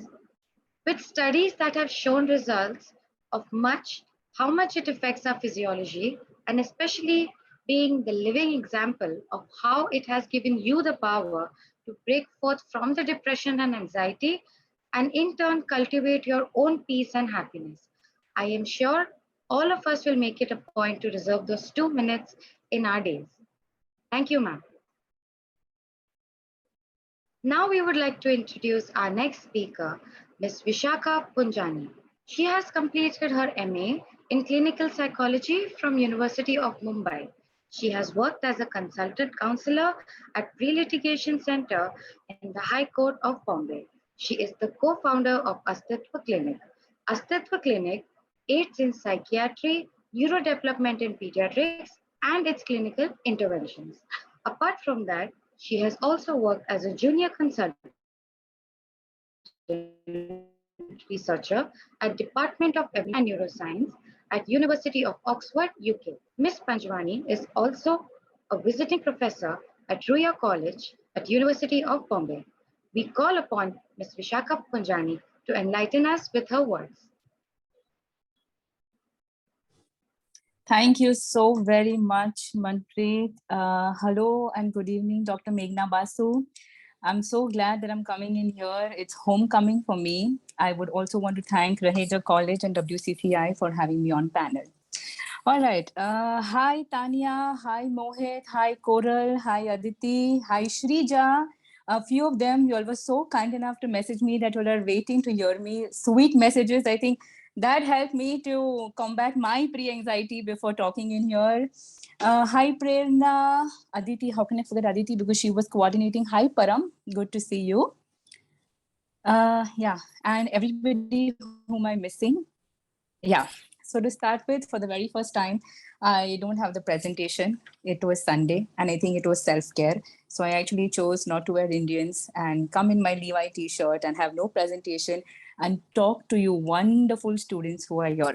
I think one way describes all of you to be there on a Sunday evening says how much self-care matters to each of you. Right? So a quick question to each one of you. Please, you can unmute and say, what is self-care for you? Or how would you define it? Apart from the WHO, okay? That's already done by Dr. Kersey. Quickly, give one adjective. Loving yourself. Fantastic. Okay. Anybody else? Doing nothing for some reason. Doing nothing. That's my favorite too. Okay. Comfort. Yes, which I am in right now. Shopping. Shopping, yes. Yes, retail therapy is what the commercial language says. Yes, it's for me as well. Putting Empathy. Yes, putting yes, Kushi, yourself sorry. Putting yourself first. Fantastic. That's one of the points that I'm going to do today. Teach you all as a part of self-care. Yes. Tanya, were you saying something? Okay. All right. So as respecting yourself and your body. Yes. So as we start with self-care, here's wishing each one of you a very happy International Self. That somewhere each one of you are taking care and hence all are here smiling bright in front of me. So let's pat ourselves, please. Let's do that. Thank you for being here. Thank you, Shrija, for wishing me the same. My second question, is there a difference between rewarding yourself and self-care? And give me examples, okay? Because I'm not teaching you all. So I wanted to make it more one-on-one. So is there a difference when I say rewarding yourself and self-care? Definitely. Yes, okay, tell me. When we say we are rewarding ourselves, it's something like we are doing something good, and then we are rewarding ourselves like we achieve something, we are getting good marks, and then we are rewarding ourselves like buying something good for ourselves. But when we say self-care, it's more like even though there's nothing that we achieved, but still we are taking care about ourselves without any thinking that yeah we have achieved something, but no, we are just taking care of like for nothing. Okay. All right. Anybody else? I think we call it a cheat day. We reward ourselves, right? But we go to the gym because we're taking care of ourselves. So that's a very, I think it's very easy to differentiate these things like that. Yes, right. But how many times do we sit on the couch and think that, oh yes, I've ordered a pizza, or I'm going for a hot spa, or I've done my dental flossing and I'm watching TV, I'm like a goofball, I'm wearing my most comfortable clothes, is all the self-care. How many times have we manipulated our own self doing this? Have we? Have we not? We can be true here. We have a lot of times. Yeah, right. So here, one reminder. See, let me tell you that I really like speaking to all you students. And each time I come in, I always say that I just come in as a reminder to each one of you, because all of us know these things, but this just comes in as a reminder. So let's make the most of it. So as correctly, there is a different, we take one super microsecond, to manipulate our thought and say that yes, ये तो self-care में ही होता है ना यार. आज मैं बैठकर I'll do my skincare routine. I'll have kokum sharbat to look good. I'll apply ghee on my face. I'll make honey massage for my hair. And now I'm feeling so good. Right? But there certainly is a difference, because what happens is when I'm talking about rewarding myself, I know what the outcome is going to be. Okay. But when I'm talking about self-care, it's something that is transient and which we have difficulty doing. How many times do we have a new year? Bus, I'm going to do this. Okay. Then if it's Friday that we have this eureka moment that you want to start something and like, nahi yaar, Monday se karte hain. Right? Aaj to 10 तारीख hai, so let me start from 15th. So it becomes 15 to 30th will be easy to track. Right? And then for so much time, it's only a reward, but no self-care in my understanding. Right? And if we have no self-care, do we become author of our life or do we become the victim of our life? What do we? Victim? The victim for sure. Victim for sure, right? Now this is known to us. Victim. Wow, everybody's. So I might just look down is because I've connected through my phone. I'm just reading people's messages. Okay. Yeah. So all of you agree that we are a victim. What are we doing about it? Yeah. So I was actually, before I joined in, I heard a tad bit of Dr. Kursi. I heard a tad bit of Jasleen Madam, just to understand what are they talking about. I actually opened the newspaper. I'm like, okay, is there anything about International Self-Care Day? And let me highlight that and get it. And I see it nowhere. Right. And most of the times when we read, what are we reading? Exercise regularly, eat well, get your productivity levels high, have a routine, have social relationships. I know this. So most of the times I know students like, madam, we know this, but how do we do it? So today I'm going to teach you all a 3-pointer. Okay. You all don't have to do it as a part of your homework, but if you think it's making sense, try doing it. Okay. You all will see an outcome. All right. So first is start with giving yourself a rational. All of us have rational review of literature, right? As we were studying. So I'm going back to what we have studied only. So something called as a rational. Rational basically means that, okay, Vishakha, why are you doing what you are doing? Yeah. And most of the times there is a confusion. We say that it's like we don't look at what and how we can work towards self-care, but we stop there and say that we should have self-care, right? And when we say we should have self-care, the confusion is distorted. And then we have to go back to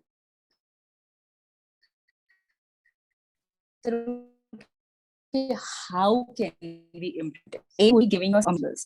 Rationals will help you to understand why, who, for, what. So for example, personal example, I was working almost 12 to 14 hours a day. You know, I was recently keeping unwell for 3.5 weeks. Yes, being a therapist. And everybody's like, oh, how could you? I'm like, I am a human first. And I thought that probably it's true and I couldn't. It's that time when I had to sit with myself and give myself a rationale that, okay, why was a holiday needed? Or why I should have at least minimized the number of hours. What did Vishakha do being a therapist? She waited until she burnt out, right? Most of us do that, irrespective if Vishakha is a therapist also. Most of us do that. Vishakha was burned out. And then during burnout, what happens? There is crisis. I wanted immediate results that, okay, how can I get back? My patients are calling. I have to, give a lecture, so and so, so and so, so and so. So before that, before the fuel of the car of yourself goes to reserve, it gives you an indicator. We take that indicator and we give ourselves a rational. All right. Second, while we are moving ahead. So now I know this is a rational. Second, that we would be working is on provision of choice. Are all of us given certain choices? We always say, "Na, ye nahi, main ye karungi. Abhi nahi, ye tabhi karungi." Right? So we need to pick up what the choices are. And definitely after we have a choice, we are going to sit and have a conflict with our choices.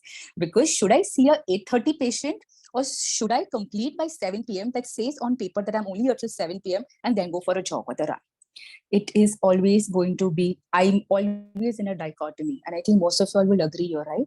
Okay, should I go to my friend's birthday? Or should I attend the lecture? Or should I just cross across National College के सामने my favorite sandwich वाला है उसका sandwich खाए कि Dr. Meghna Basu attendance लेगी and I have to go attend the lecture. It happens. Okay, let's all be true. Ma'am, sorry if I'm saying this. Yeah, so all of us do this, right? But again over here, we need to, I think Jasleen very well put across, is like how consistency plays in a role over here, right? So today when I thought, I'm like, I'm not going to talk about, do cooking or go for a jog or go bird watching or watch your colonies around. I'm like, I'm going to tell them how they can actually do. All right. So these three things we will pay attention to. Now, moving ahead of this, tell me how many of y'all have actually done something for your own self? And here, no DIY beauty, and over here, no skincare. I'm talking something for your own self. How many of you? Okay, me.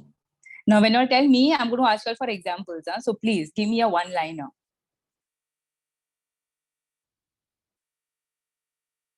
Okay, what have you done for yourself? Okay, Khushi Jaiswal, if you can talk, if you can unmute, if it allows you. Ma'am, I learned painting for myself because I was very interested in art. Uh-huh. This is considered that I did it for myself because I wanted to do it. Okay, yes, reading counts, but imagine, just think of it, is reading rewarding or is reading self-care? Solo trip to my native place. Okay, so this is for you. For me, self-care is making a good meal. Okay, fair. Can I tweak the self-care, as I'm a therapist and I'm a psychologist, can I tweak it for you? So I'll tell you, I've actually written down what we have to actually work on as stops. When I was sitting today, and I'm like, I do not want to forget anything. How did I work? And that's exactly what I'm going to share with you guys. Okay, so I will tell you. So, how many times have we done something when we do not want to do for our friends? How many times I have eaten a dish I do not want to eat, but the majority of the group people were ordering that? How many times did I say, hey, no, today I don't feel like coming and meeting you?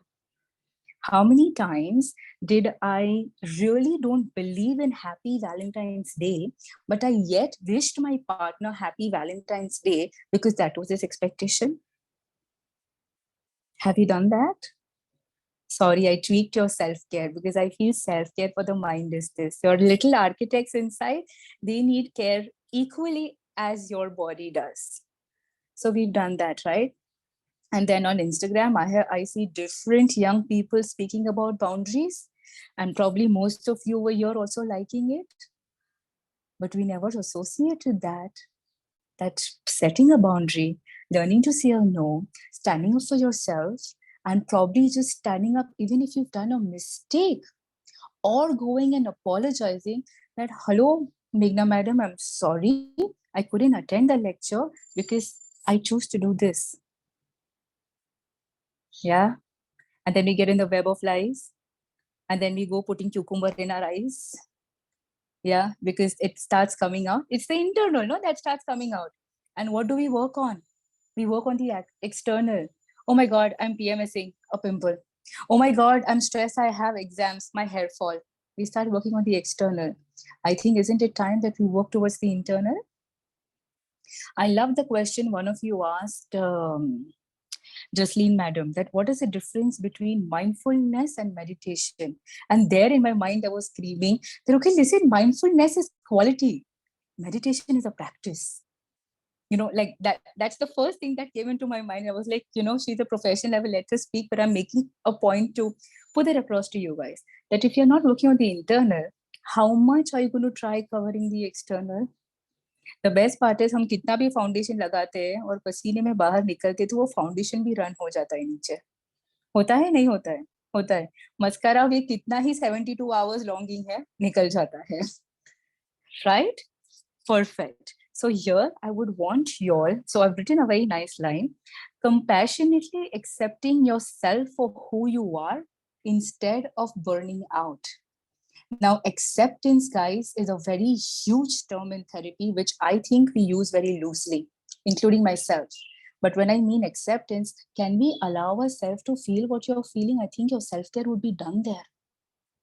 You just have to allow yourself to feel. When you say that I'm sitting as a couch potato, what are you doing? You're just trying to feel good. You want to be away from your thoughts.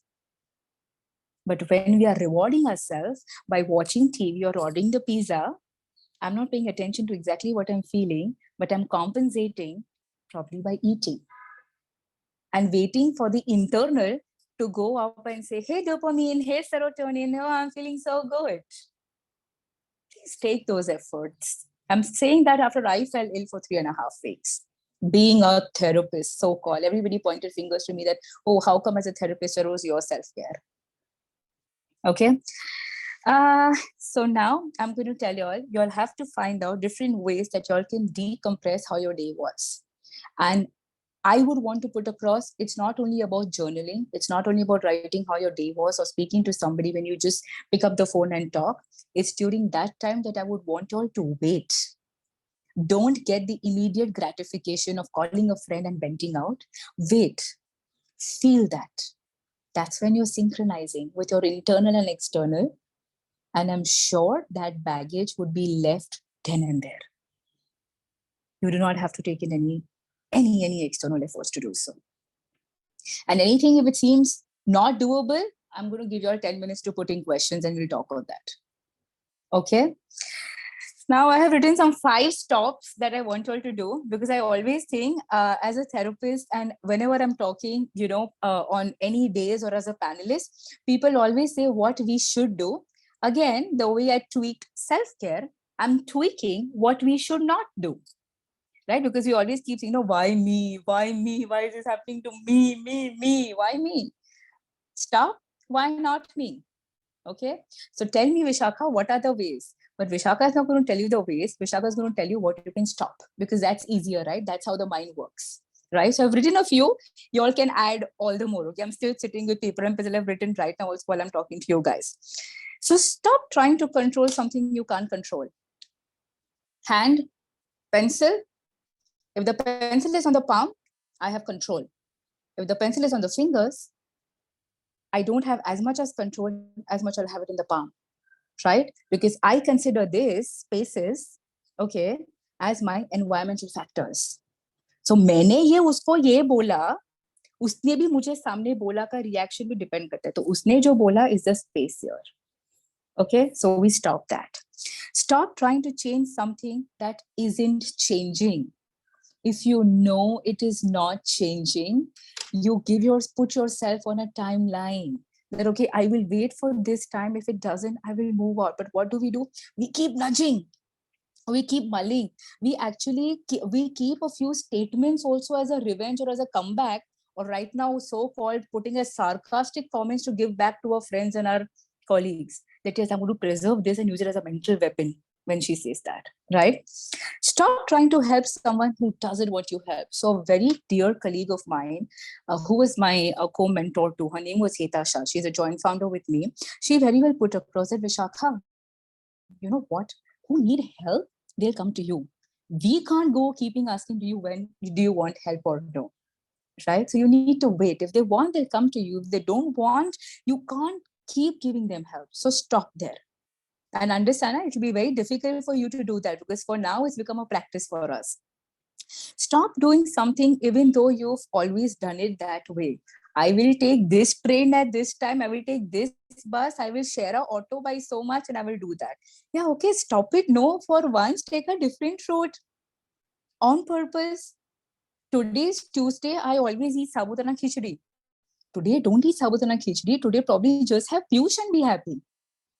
And see how the differences, does have an impact. But strangely, because when it comes to physical outlook, you can go to the gym, you have pre and post. But sometimes I really wonder that I really have to put in so much of emphasis for people to do, because mentally, I don't have a pre and post. I can't go and show you that, hey, listen, see, now your neurons are dancing this way. Or, probably now they've got longer and now they've got shortened. I can't do that. But you need to trust that it is happening.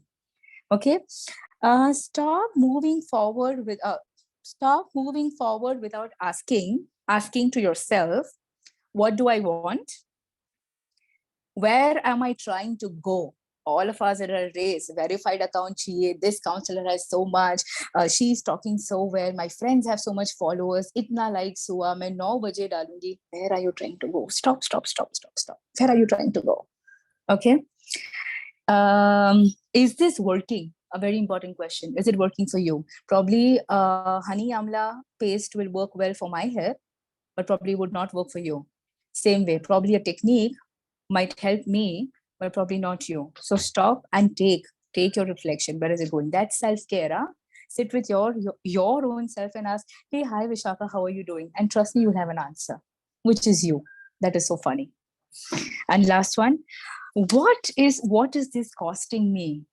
Yeah, when I was young in the field, I thought, yes, I'll do everything. No money doesn't matter. I will do this, I will do that. And then you just realize that how after a certain point of time on the timeline, your time, energy, everything is soaked. You burned out without figuring what has it costed you, right? So these are the stops. And then I would conclude as I'm on a timeline exactly at 6:20. What can you stop doing today? If any one of you can answer this, it'll be really nice. And don't put it as a thing that if I've told Vishakha today, that means I'm going to continue. No. But while I was speaking, you were having your internal monologue as well, right? You all could relate to some, you all could not relate to some. Mohit is there trying to cover his yawn. Mohit, drink water. Yeah. Right? So what are you going to stop today? If any of you can speak, it'll be nice. And then I take all questions. Anybody? Like with myself, I was contemplating, okay, should I wear a white Levi? Should I wear Indian and put a bindi the way I am? And I'm like, nah, Sunday. I'll tell my students, please give me a concession on this because it's the work that matters. So yes, quickly, what are you going to stop today after what? Or any other stops that you want to bring to my notice? This was just, I was writing down, before I was speaking to you guys. So any stops that you all want to do? I think, ma'am, stop blaming yourself for not being a perfectionist all the time. It's okay to make mistakes. I totally agree, Dr. Meghna. Like we always have this thing, right? That no, I want to reach there or I want to do this. And then we keep manipulating that, no, it's not my mistake, it's the environment. Yes, I totally agree.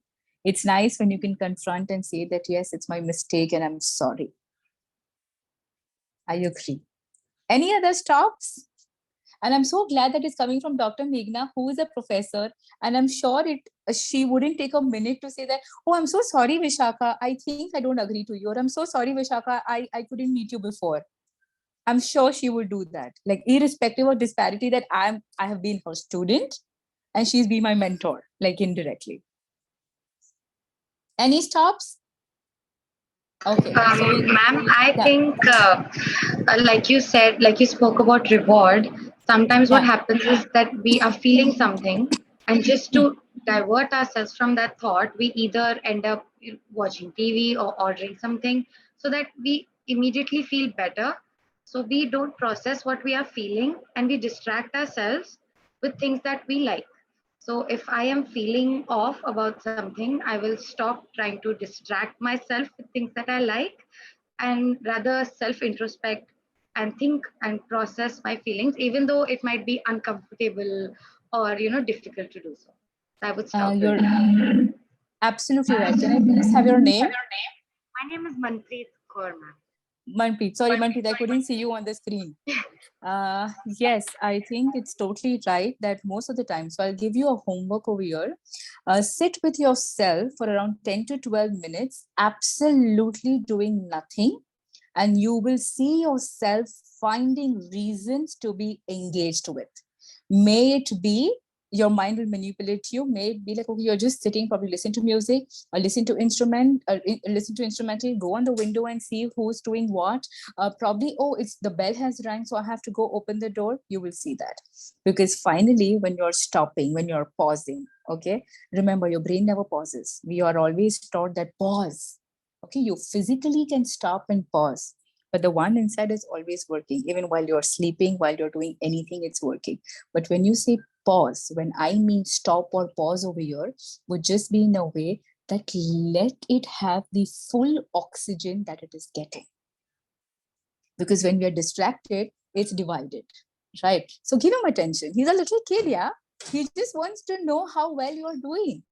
He's a little kid. Just stop and ask him, hey, hi, how are you doing? So I completely agree, Manpreet, of what you said, that yes, we are afraid, we are embarrassed, we get very vulnerable. But if you wait there, your half work is done. I agree. Yes, we have questions, but if either of you could read it for me, please. And we take in quick because I don't want to delay because the first two speakers were very kind enough to maintain their time boundary. I'll do so. Okay, ma'am. We have a question Yeah. by Prerna. What measures do we have to take if we have reached the burnout stage? So if we have reached there, how do we get out of it?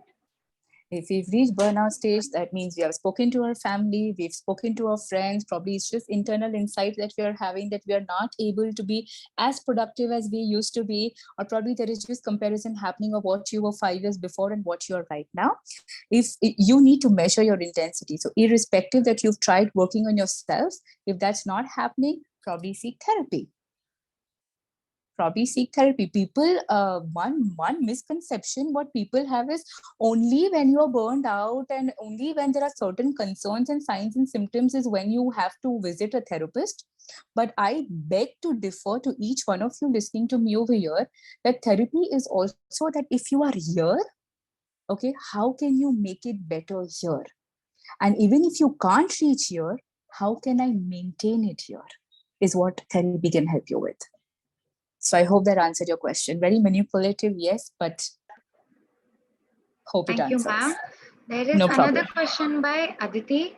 She's asked, how can we balance self-care and caring for others? Because self-care usually means you have to put yourself first sometimes. Yes. So how do we maintain that balance while protecting ourselves and, while maintaining self-care? When will you be present for others? When you yourself will exist, right? Like I still remember when I was working at Sion Hospital and I saw a person who needed immediately a certain blood group, which the department that, sir, could I please go give?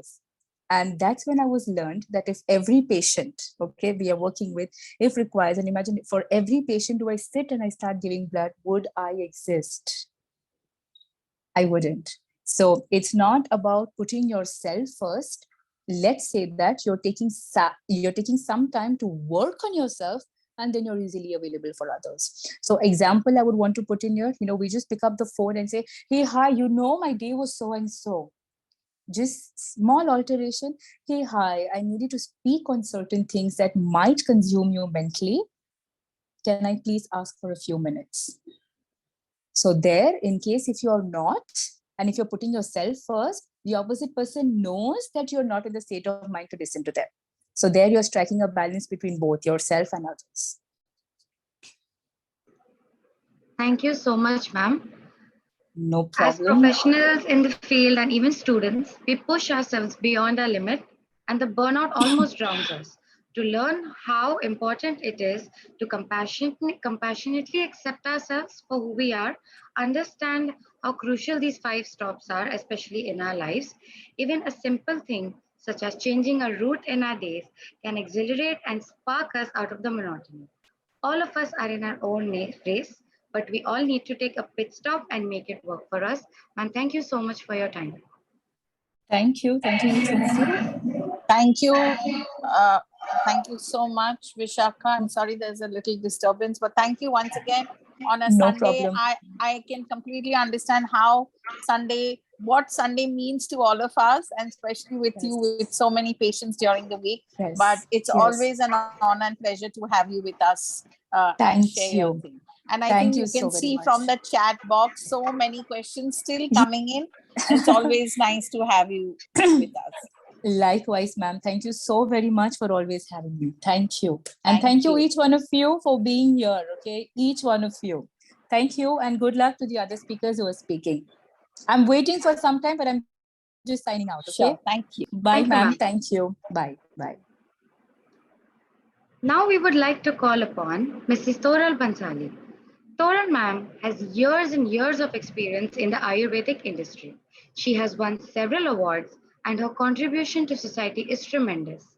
Her tips and tricks on how to maintain our physical and mental health right from our own kitchen has influenced many of us to take care of our mind, body, and soul. She is the owner and founder of Mind Body Spirit Connect Ayurveda and has worked most with the geriatrics. In spite of her busy schedule, she has taken time out today to motivate us to take care of ourselves through homely and easily available products. We now invite Mrs. Toran Bansali to enlighten us on this topic. Thank you, ma'am. Hello, can you all hear me? Okay. Yes, ma'am. Hi. Okay, it's 8 a.m. I hope I look fresh. Hello, thank you all. Thank you for the psychology department of both RDSH College as well as LS Raja College and Maharashtra Public Service Council. So as introduced already, I'm Thoral and I live here in Chicago, and I have an Ayurvedic health consultancy practice here. So I'm a bit nervous today because I've been appointed and expected to say something really meaningful to all of you and something that you'll really remember through the life. Well, that alone puts great pressure on me and a great sense of responsibility because, so I looked back to my own college days in India and thought, okay, let me pick up what was important then. And reflecting on those days didn't help at all. In my college days, there was indeed a lot of talk about me being successful in college, me landing a great job, me landing a great career and a great partner. And, and then me taking care of everyone around me. But there was never a talk about me, taking care of me and myself, although that I was the center of it all. So today I will give you something you will remember for the rest of your lives, and that is you. Yes, you. You are the sum total of your physical, psychological, emotional self, as you all know. You guys are students of psychology. But so in a nutshell, when you take care of you, you've got half of your life sorted. And perhaps someday, when you take care of you, you might be invited to talk about yourself at a seminar like this. But if you don't, trust me, someone else will end up taking care of you, which will definitely be more expensive, more time consuming, and more painful in the long run.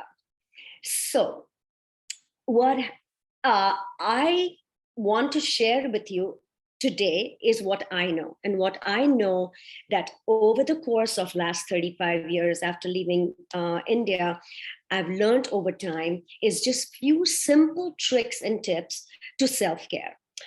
So before I start my story, before I start with the presentation, I just want to share a quick story. So I went to a reputed college in Churchgate. Fate brought me here to the US 36 years ago, and I quickly soaked in the Western culture. It was the easiest and the coolest thing to do then. Immersed myself in fast food, a faster life, cold drinks, internet binging, few weekly trips to the gym, multitasking, stressing, working, stressing some more. But you know what? All was okay because everything was going fine. But I ignored some minor symptoms that my body was sending in. Brittle nails, partial insomnia, fatigue, lack of energy, minor digestive issues in the stomach. But I didn't care, as I said, I went on. And then a small little episode turned into a big one. I had a major breakage of bones, and the injury turned out to be a blessing and an alarm call to change my lifestyle. I paid a huge price by not taking care of myself, doing everything else but taking care of myself, and eventually, with the help of Ayurveda, turned myself around. And it's quite an irony now, being an Indian, having to learn Ayurveda here in the West, and now talking about it from halfway across the world to you, about a treasure trove of self-care that Ayurveda offers. And it emerged over 5,000 years ago. It's a life science telling us how to conduct the business of life. It's not just a diet fad. It's tried and tested over decades and hundreds of years, and it's still relevant to this day. So I'll ask a few questions to you, whoever feels and chooses to unmute, because if you thought this was going to be a regular presentation where I'm talking and you guys are logged in, would listen, and that's not what that's not what you signed up for. This is going to be a dialogue. So if one of you can tell me, or maybe one or two organizers, you can probably unmute, what bugs you in a given day, and keeps you from being happy. Maybe one of you can answer that question. Second question would be, what bothers you in your body? What's surfacing up at any given time of the day? What stresses you the most? What keeps you from performing the best and having the best day? Anyone, please?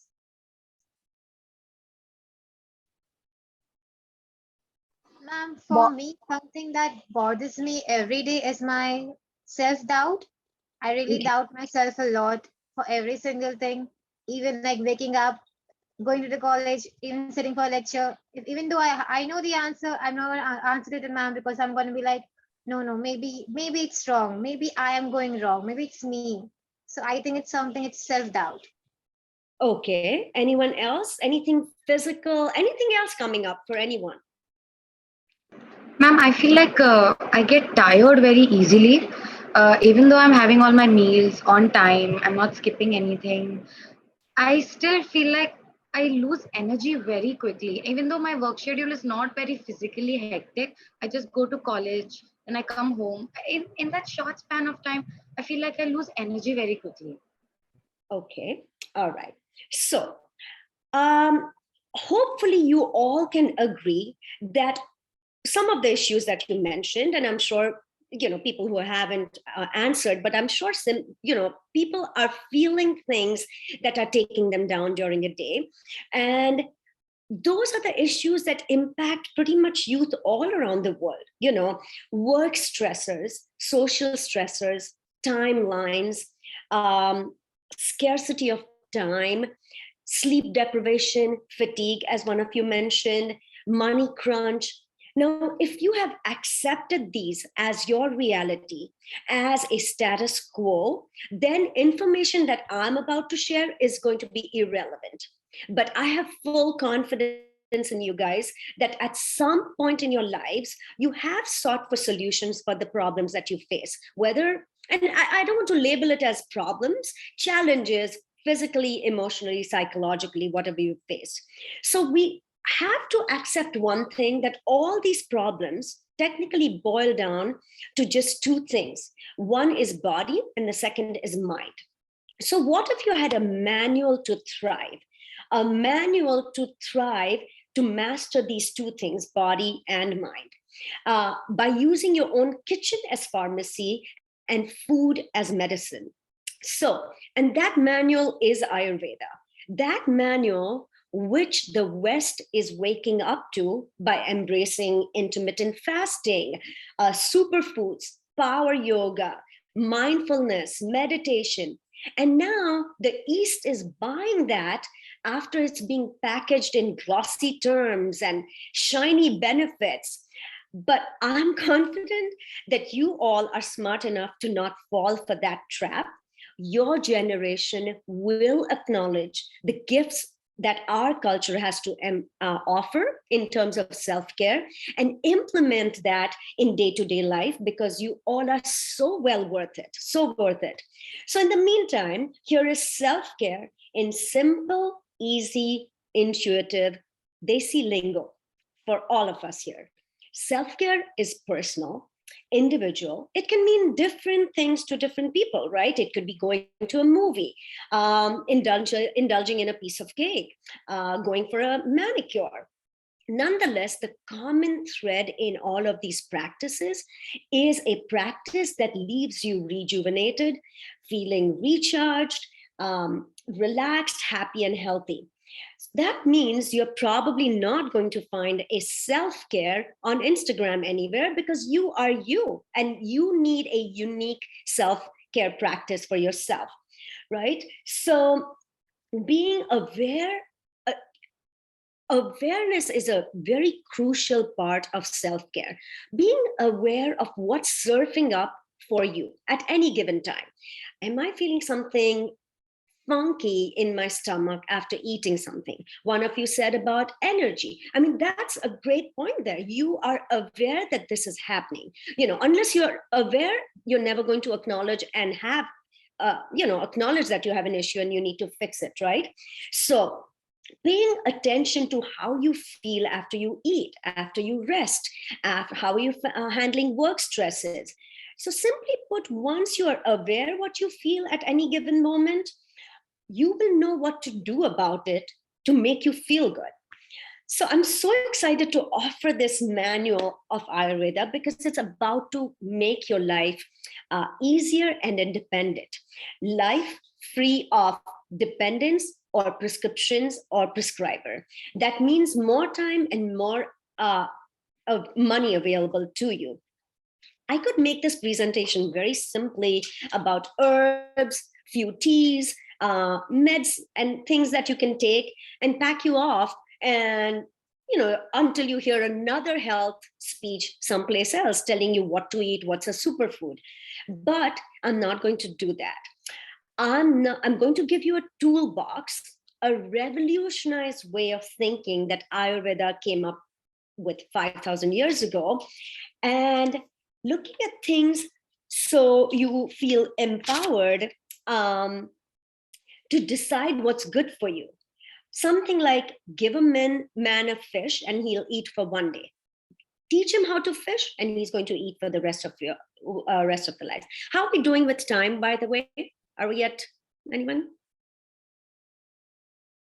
Are we at 10 minutes? And there is time. You have 10 minutes, ma'am. Okay, perfect. Awesome. Okay. That said, let's get started. Organizers, can you put the first image up for me, please?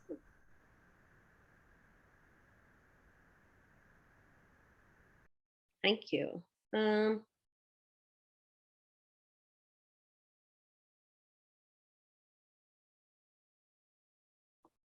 So the image is going to come up soon here. The image shows there are 20 qualities that can be used to describe thank you, Taiba, that can be used to describe every substance or experience in our universe. So their grouping into the 10 pairs of opposites makes it very easy to grasp how the concept works and how we can actually put it in practicality. Okay, so for example, here you see heavy and light, dull against sharp. So technically everything in universe has these 20 basic qualities, okay, the 10 pairs.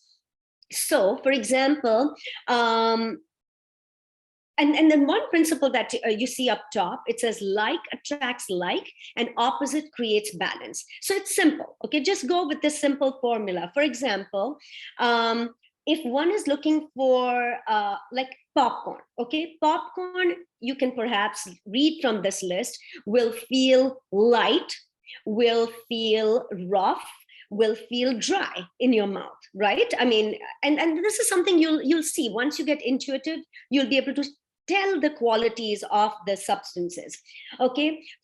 Fire, for example, in the list of qualities will be hot, sharp, and piercing and drying, right? Depression, let's see what the qualities of depression could be. Depression could be heavy, dull, dense, static, right? It's not, you don't have a mobility in depression, it stagnates you. So with these examples, you can see that these qualities exist in everything we experience, food, taste, whatever, okay? Now, as I told you, remember that like attracts like and opposite creates balance. So if one is looking for feeling of lightness, drying, and so popcorn is going to be good for them at that point, because it's going to increase that lightness, roughness, dryness in their body. But if he or she needs to feel grounded and moist, that person perhaps needs to ingest, for example, paneer. Paneer is moist, dense, and heavier. And again, don't take my word for this. Next time you put paneer in your mouth, you'll feel there's this satiation happens after you eat paneer. After you eat paneer, popcorn is something that you'll keep popping. Chips, you want to keep popping and having more of that. So if one is wanting to pull themselves out of heavy thoughts, depression such as that, you will need to turn to activities opposite of static. You need to get mobile, right? You need to have energetic, sharp, light thoughts or activities. Now, if they continue to watch the saddening news that the media keeps projecting, brood on heavy thoughts, they're only going to attract more dejection and sadness, because the principle says like attracts like an opposite creates balance. The point is the need to notice the qualities of all that you eat, drink, feel, experience at any given time. Okay, so hold on that point. Just keep this number one in point. Next slide, please, Taiba. So the next block that the Ayurveda builds on, and I'm going to kind of make it's an age-old science. So for me to put it in a nutshell of 20 minutes, I've tried my best, but I'm going to go over. And then if this is interesting, you can dive deeper. Send me an email. I can share a few blogs that will, give you more knowledge around it. So then next block that Ayurveda says, okay, you've got your 20 qualities. Now you've got these 5 elements that every substance, everything in the universe and nature is made of. And those are earth, water, fire, air, and space. Everything in the nature set is made out of these blocks. That said, in a given substance, 1 or 2 elements are typically predominant over the others. For example, vata here is, the vata becomes humor, like a body humor. Okay, that element, that vata dosha, as we call it, is made out of space and air. Okay, so that, because it's space and air, vata dosha, and I'll explain to you how that building block of this dosha expresses in life, is going to be more dry, light, cold, rough, and subtle. And pitta is made out of fire and water, as you see. So it's going to be hot, sharp, light, mobile, and oily quality to it, and so on and so forth. Slide 3, please. What happens is, Ayurveda says that when the vata qualities, remember the dry, cool, rough qualities are expressing in a person, these 3, it results in a particular physical build. So depending on what elements are expressing in your body, it'll determine your physical build, your sleeping patterns. You're going to be shocked once you start being aware, it impacts your appetite, energy availability, set of personality traits, how you deal with emotions and challenges. So that will be controlled and dictated by the elements that are expressing in your, so vata type, body type, will be more linear, more thin, more petite.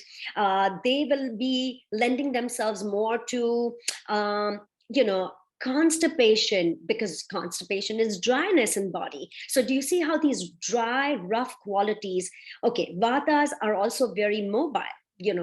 Quality of air is very mobile. So those are the people who have a ton of thoughts, hard to fall off to sleep, those kind of qualities, as against a kapha person has, next slide, please.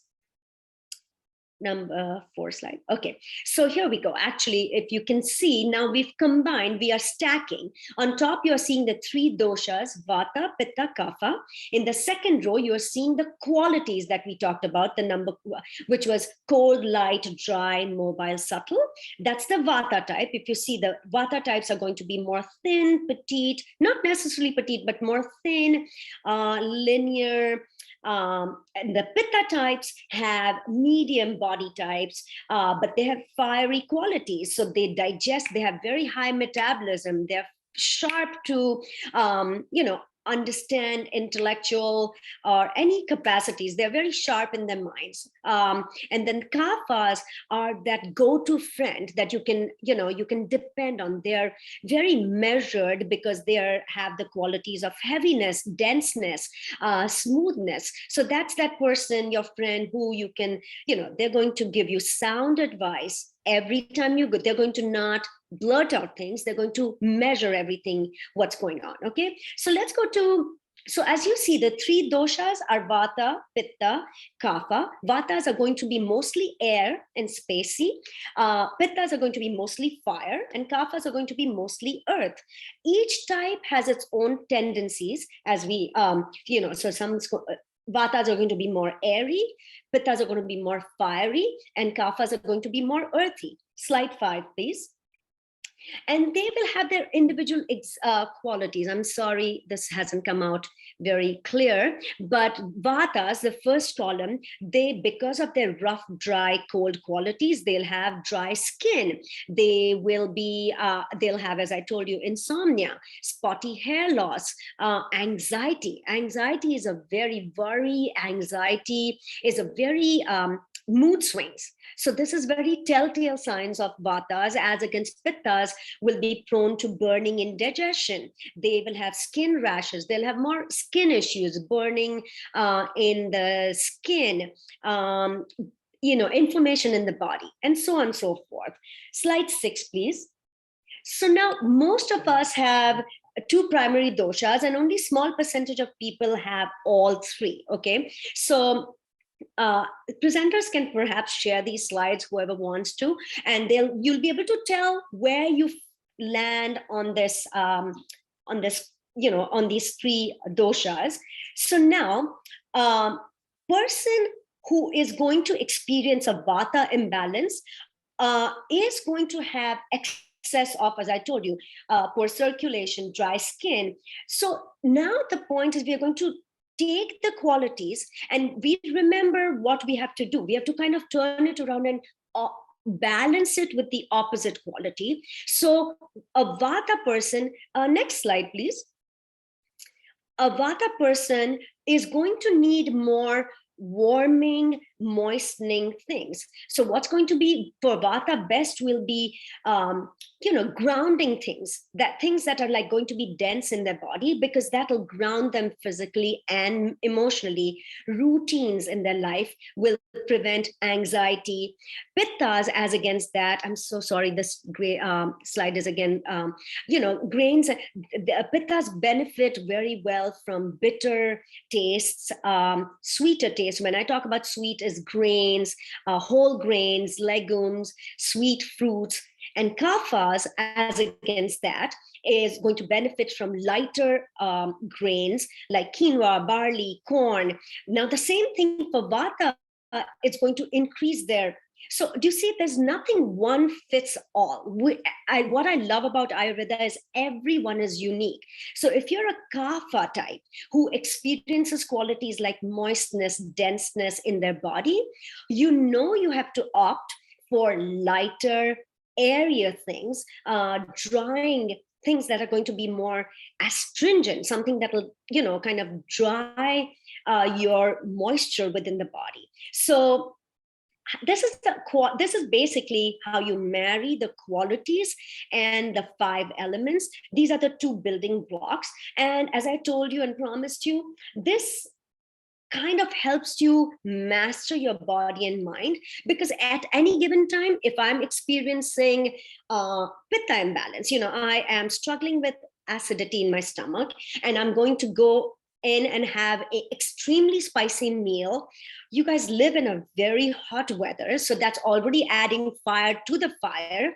And you continue that for a week, 10 days, I assure you, you are headed for a judgmental attitude, sharper, frustration, anger, irritation. As against that, you cool yourself with, loving kindness meditation. Things that are going to cool you emotionally and physically is going to counterbalance and bring you harmony and balance. So I perhaps went a few minutes over. I apologize. But I'm open to questions or any comments, please. Thank you so much, ma'am. I request everyone to please type down the question in the chat box. Yes, Mrs. Mansali, there is one question that is coming in the chat box. How does one, sorry, can I just read that to you? Is yoga part of Ayurveda? Yes. Yoga is a sister science to Ayurveda. And it's so sad because in America alone, there are 250,000 plus people practicing yoga, and they've not heard yet about Ayurveda. And it's sad that's true of India as well, but it is absolutely a sister science, forgotten sister science of yoga. And a key to living life. That's what's the beauty about Ayurveda is when I embraced it, I told you my story, the transformation, healing took place at multiple levels. When I started ingesting the appropriate balancing foods, my mood changed. I don't have to, I'm 55 plus, I don't go to gym. Literally by eating balancing foods, drinks, balancing thoughts and emotions, depending on what I'm feeling at that particular moment, you can balance it. And it's most beautiful because it's most empowering lifestyle. So I hope I've answered that question. Thank you. Another question from a student is, how can Ayurveda help in dealing with stress? So stress, again, the very acknowledgement that you are dealing with, and stress expresses different things in different people, right? For someone, stress could mean anxiety, worry, whereas for someone, stress could mean almost like they become stagnated and heavy because they can't move with that stress. And for someone, stress just aggravates them more, and they become more fiery and more judgmental towards themselves, and they lose compassion. So first is being aware of how that stress is expressing in yourself, and then again apply that principle. If you are feeling very frustrated, angry with everything that's happening in your life in that given day, so that you need compassionate, loving meditation, a prayer for yourself. Sit down just for a couple minutes. People think it's going to take time away, but it's not taking time away. It's taking time for yourself and cooling yourself. Or if that stress is making you heavy and dense, mobilizing your thoughts, get out and exercise, or get mobile, get airy and light, and be in the company of people who will get you out, get out of your media, get out of social media that's going to make you even. So balance it with what you are experiencing at any given time. I hope that answers the question. Yes, there's another question. Does Ayurveda medicines, or does Ayurvedic medicines have side effects?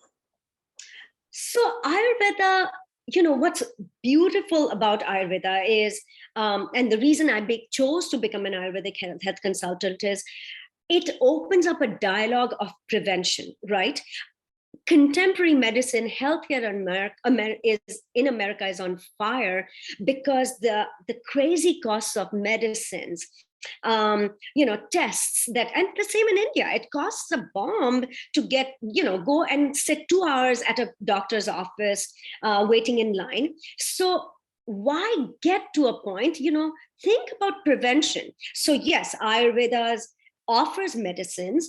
It can have side effects. So it's very important to how and where to source these herbs from. First of all, they are herbs, and you have to go to a knowledgeable expert person.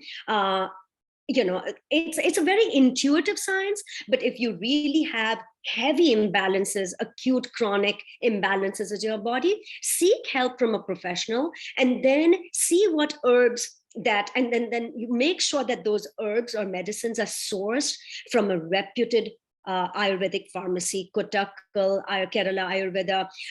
These have been around for ages, rather than going and finding it over the counter and popping it in. Don't self-medicate.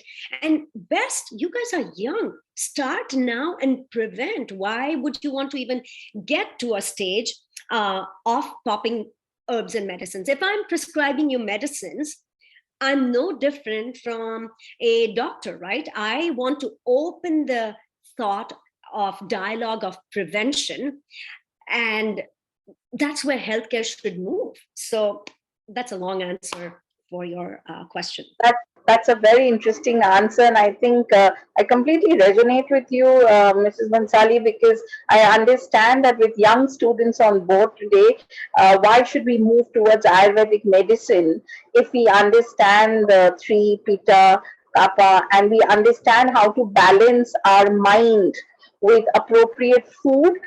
Because there are a lot of students asking this question that how do we incorporate Ayurveda in a daily life? And I think from what you said, it is all from the kitchen, it's from the home, it's from understanding your body, understanding the type of body type, and then, of course, keeping a balance with the food you intake. Yes. So students, I definitely want to reach out and tell you we've always had Mrs. Bhansali giving us such important tips, because this is something that fits in with all ages. The elderly, the young people, people of our age, mid-50s. This is such a home remedy, and it's so relaxing to hear that things are not difficult. We can start right away. Thank you so much for taking time out. It's an early morning for you. Thank you for always cooperating and adjusting your time with our Indian timing. It's always a pleasure to have you with us and share your tips, this time with the student population. Looking forward to many more such sessions, Mrs. Bansali. I thank you guys. Thank you, Meghna. It's been an amazing. I just got back from out of town trip, and I worked on this because I'm so excited to see, to start. When I'm seeing clients who are like 55, 60, the imbalances have set in. They're so deep rooted. I love talking to my goal and intent is to get this word out and get excited about Ayurveda. And start young. And just to end with, the few, just couple things I want to offer before I go is start your day with a cup of warm water. Move away from cold. Our body temperatures, we are supposed to be warm. Our gut, everything functions well at a warmer temperature. Go away from raw, cold, iced drinks. Start your day with warm water. Schedules. You understood that how schedules and routine helps a Vata type. And again, I don't want you to be boxing yourself. Pay attention to the qualities and see what's opposite. Good nutrition, routines, good sleep, meditation, even 2 minutes of closing your eyes and not doing a thing. That's serving you. That's self-care. So, and if anyone wants more tips, please feel free to write to me, and I'll be very happy to share those with you. Thank you so much. Thank you very, very much. Over to you, Manpreet. Thank you.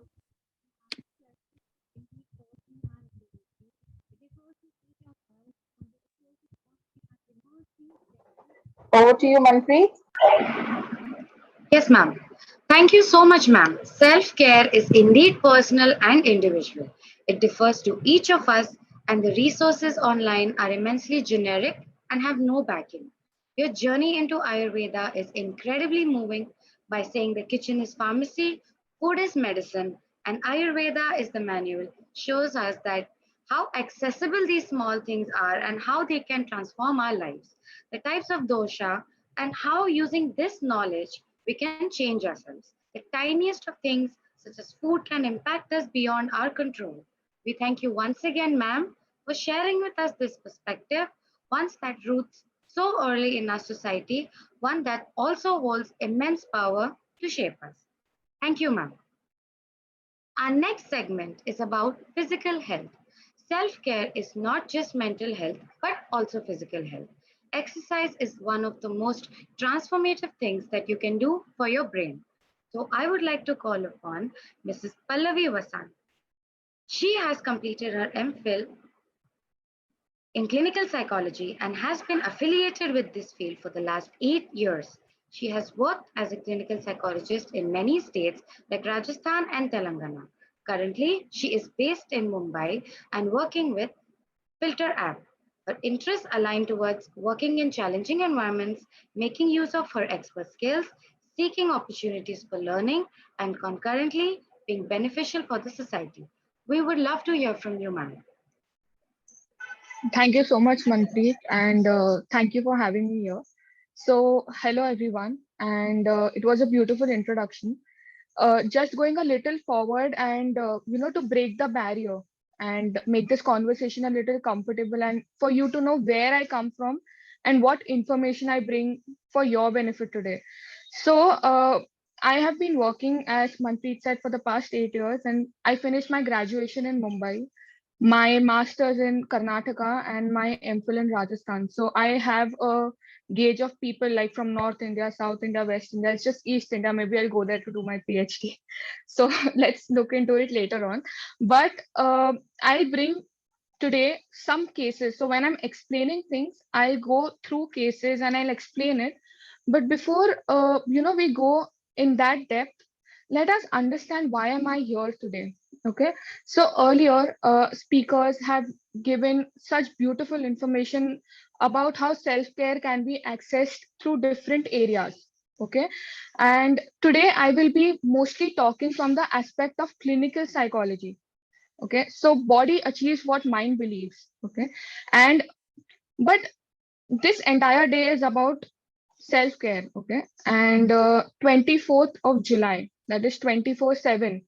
So the word 24/7 itself means that there is no one time. That's what is the motto of WHO, that there is no one time that you can take care of yourself. It has to be 24/7. Okay.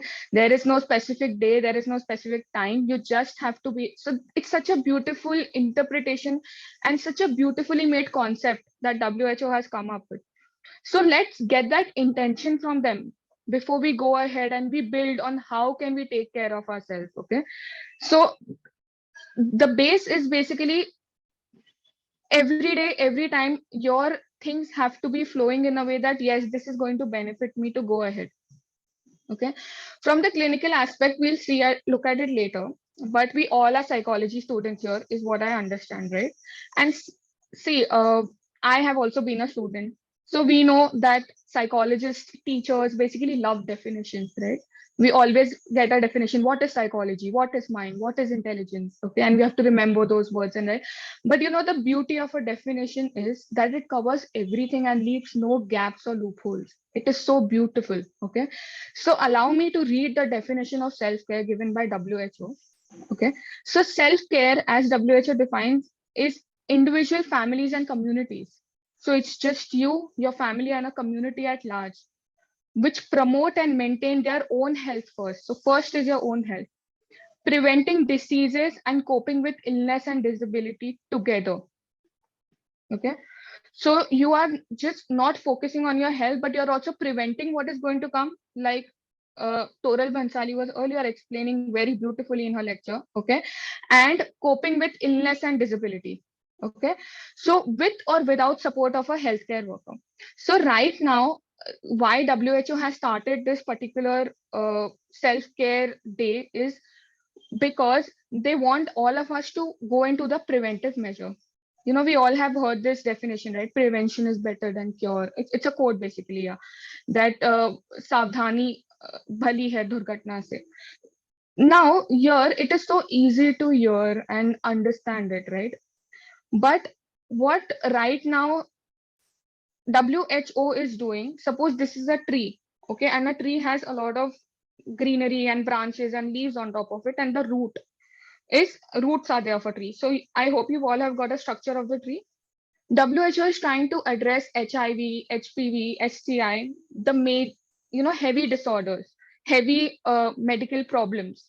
Okay, because a lot of technology has developed nowadays. You have everything on app, reports are coming, people are coming at home to take your testing, medical thing. So that is the kind of self-care that WHO is root level, so that when the tree grows, it does not reach at that level. Okay, how you can do self-care at such a basic level that you prevent that disease from occurring. Okay, you keep a regular checkup and you go ahead and you do it. So what happens, abhi recently COVID-19 aaya tha, right? We all were in it together. That was one thing that koi bach nahi saka hai usse. In a way, we all were in the pandemic together all over the world. One thing what we learned was self-care. Haath dho, khana sahi se khao, haath dho ke khao. Okay, wash your clothes daily. When you're going out and coming home, make sure you remove your dress, you sleep well, you eat healthy food. Okay, no junk food. Everything was going amazing, right?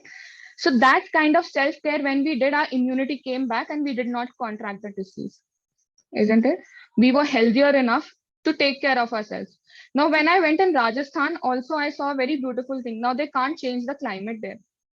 The summers are really bad. It's 50, 57 at times, you get burns, you people die. It's that bad. Okay, if you go out without an umbrella or covering yourself, it's very bad. But a lot of people could die. They take preventive measures. They have certain things. So once the summer start coming, they start preparing their body for it, because there is always a transition phase from summer to winter and from winter to summer. So they prepare, they are well aware about it. Okay, so self-care is basically an intervention which is for future healthcare. Okay, it is basically saving your pockets rather than investing, getting admitted in the hospital. Is saving your pockets one thing, because we Indians understand money a lot, isn't it? We really want to go where we get the best in least money. So here you don't even have to give any money. It's just about, being there for yourself, taking care for yourself. And the healthcare system right now, because I am a part of it, I know I don't have space to take patients. It is so, you know, there is abundance, and there are less clinical psychologists right now. Okay, one clinical psychologist, I don't know how many thousands of patients. Okay, so if we just start taking care of our health, of our daily lifestyle, and go ahead with it, it is really going to be beneficial. So I am not working at the above green part of the tree. I'm going at the root level, that when you take care of your basic daily lifestyles, it will not get converted into higher medical disorders. Okay, so as Manpreet said, I work at Fitterfly. So I will tell you the kind of work I do there and the kind of work I've done before and how this correlates. Okay, but before coming there, now I've explained you what self-care is. So I hope that concept is clear in your mind, because to go ahead, we need to know what is the base of that concept, right? Okay, if you still have any questions, please feel to put it in the chat box and I am surely going to take it up at the end. Going ahead, mind. Okay, so mind is what is mind? Everyone has a different explanation and definition, but here we are not there to discuss that. This is not a psychology class. What I'm going to discuss is more about what is the power of mind right now, the first thing, before we go and find the link between mind and body. So I'm going to give you the randomest examples that I have come. This is going to be very example kind of conversation today. Okay, no theory, nothing.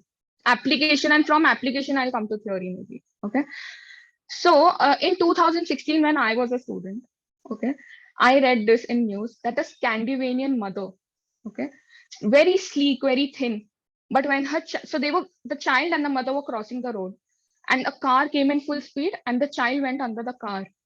She picked up the car with her two hands and removed the child. And this is true, y'all can search it, I'm not kidding. Okay, runners who get hamstring pull, ligament pull while running, how do they still complete the race? आपको training में हो जाए तो आप उठ ही ना पाओ. You will go on a break, they still run and they complete, because they have that in their mind. They've made up their mind, we are not going to quit until we complete the race. Okay, in Jaipur when I was studying MPhil, when I saw patients diagnosed with mania, I hope we all have heard this word mania because we all are psychology students here. The relative of that patient clicked a photo and got to me that he picked up a Royal Enfield bike, okay, which is like very heavy. Okay, y'all can experience it sometime with one hand, and he's so sleek. How did that energy come? Okay, because in that aggression and in mania state, they think they can do anything, and even 12 people could not control him. So there they used to click pictures and get, because they thought we won't believe it. It was a stigma, but we know what the disorder is and how things work. Okay, patients I've seen, once they decide, they give up without medications, without withdrawal symptoms. So how strong a mind can be. We've not even unleashed the potential of it. Okay. But here we are not going to unleash the potential. We want to see the power of mind and how it has an effect on the body. Okay. Mind is a very powerful tool. We only use 10% of it in our one lifetime. We don't access the rest 90%.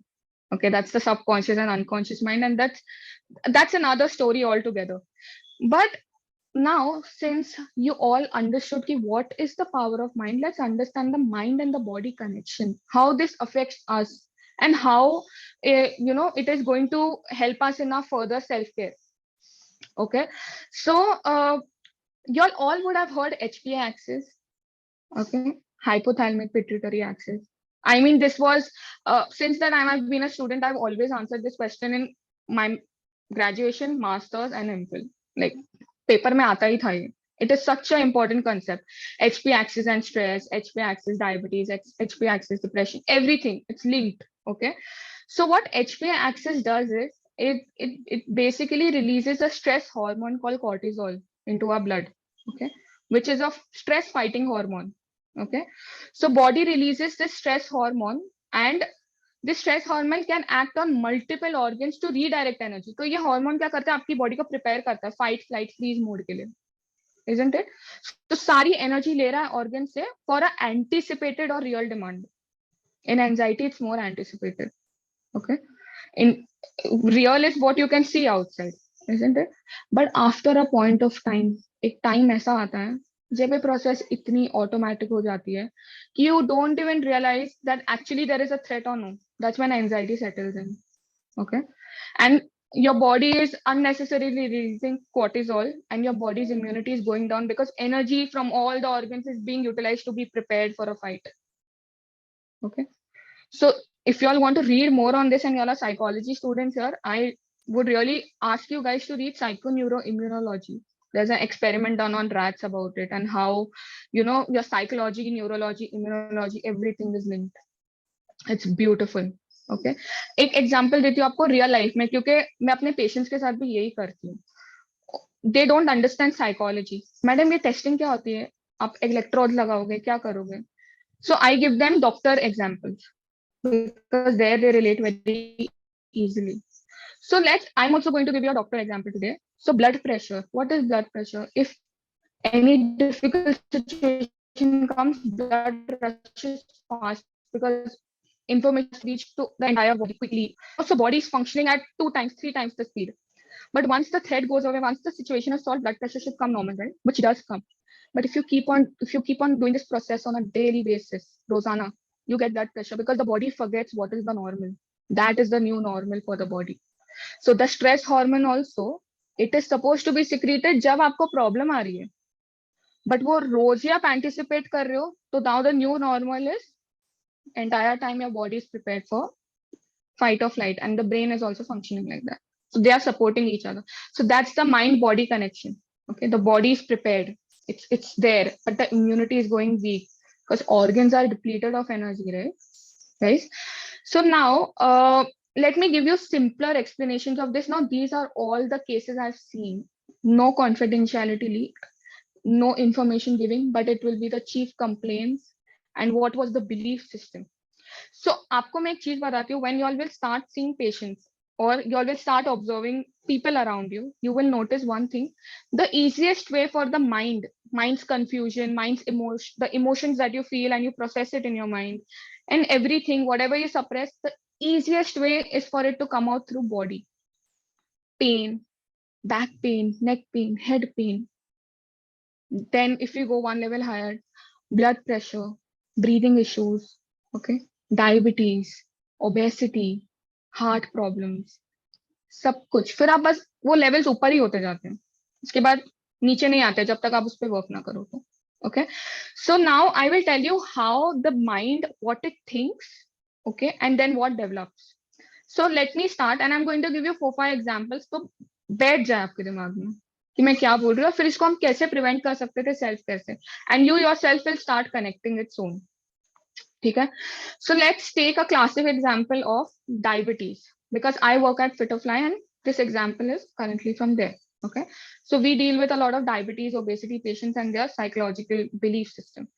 So, but this patient I saw when I was in Rajasthan. So she and her husband came to me, okay, and the husband said that, ma'am, her entire family has diabetes. She was pregnant. Usually they do a diabetes test in pregnancy because your levels go high. Okay, I'm not getting into the words, but yes, so GDM, gestational diabetes mellitus is what they say. So if this goes high, the child's brain can be hampered. Okay, a lot of deformities can happen. Things can go bad. Parameters of pulses can, it can vary. So it is very good to prevent it. Now, what has happened is that her entire family had diabetes, and what say, हाँ, diabetes hai. एक ही जिंदगी है, we have to eat. We can't just let it go like that. No? How much will we stop eating? And Marwadis have good meetha every time after food, it's very tasty, trust me, if you'll ever visit Rajasthan or any Rajasthani restaurant. So now what happened is that when I spoke to her, her belief system is, so what, everybody in my family has it, what is the harm? I get it, it is going to be passed on. So she didn't have awareness that it can stop, because nobody in her family ever tried to work it out, ever tried to stop it. Okay, with basic self-care of eating food on time in a timely manner, keeping her parameters in check, getting her blood sugars checked. She could have done it. And why she was got to me is the highlight of this entire therapy session that I took with her. It was for depression, because with diabetes comes depression. They are friends. Okay. So diabetes and depression usually go hand in hand. Agar diabetes बढ़ी है, you get depressive symptoms. You can clinically diagnose. So just imagine the state of the child in her womb, what the child is going through. And with basic self-care, how she could have prevented. The basic self-care here could have been food, regular testing, exercise a bit. Okay. As basic as this. Now going to a second example, a 12-year-old kid, 12-year-old kid, sixth standard, diagnosed with type 2 diabetes.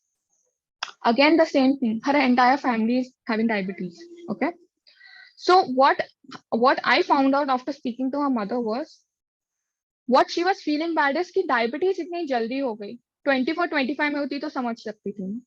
Now I want you to make it go 24-25 में आएगा तो चल जाएगा. Okay, but here they are not understanding how much harm it is going to do to our cognitive health. In diabetes, your nerves start breaking down, your immune system hampers. You go blind after a couple of years of diabetes and high sugar. There's so much bad that happens.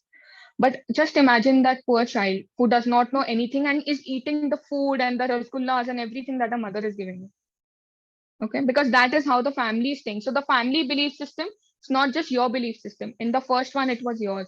Second one, family's belief system influencing you.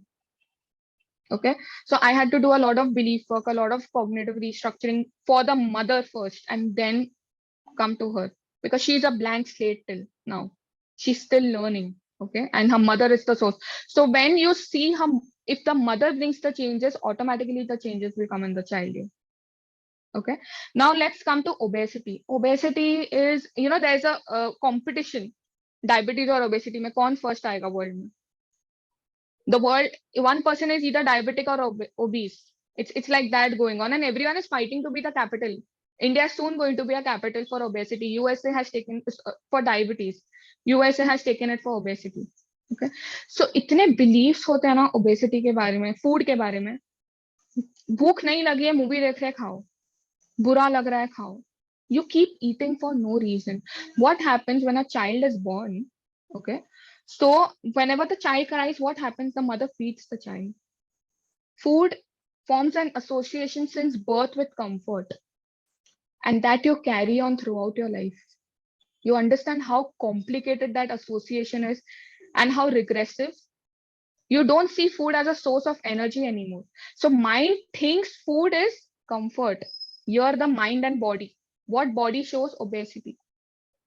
Okay, body keeps eating, stomach's elasticity keeps on increasing. Then what you do? Bariatric surgery. You have so many problems and all of that. Okay, so this is more of the medical side. Even for trauma, person has gone to physical abuse, psychological abuse, neglect. Okay, what happens? Where does it show? There is butterflies, trembling, sweating. Okay. Cognitive processing happens later. First, physical symptoms start showing up. The dread of going to the same place or hearing the same voice.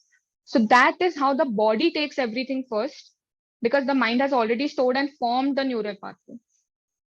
I hope this is not getting a little complicated for you guys, but these are all the real examples that I have seen, and I feel theory se better practical is, it's like the amazing thing to learn. You will remember all these things.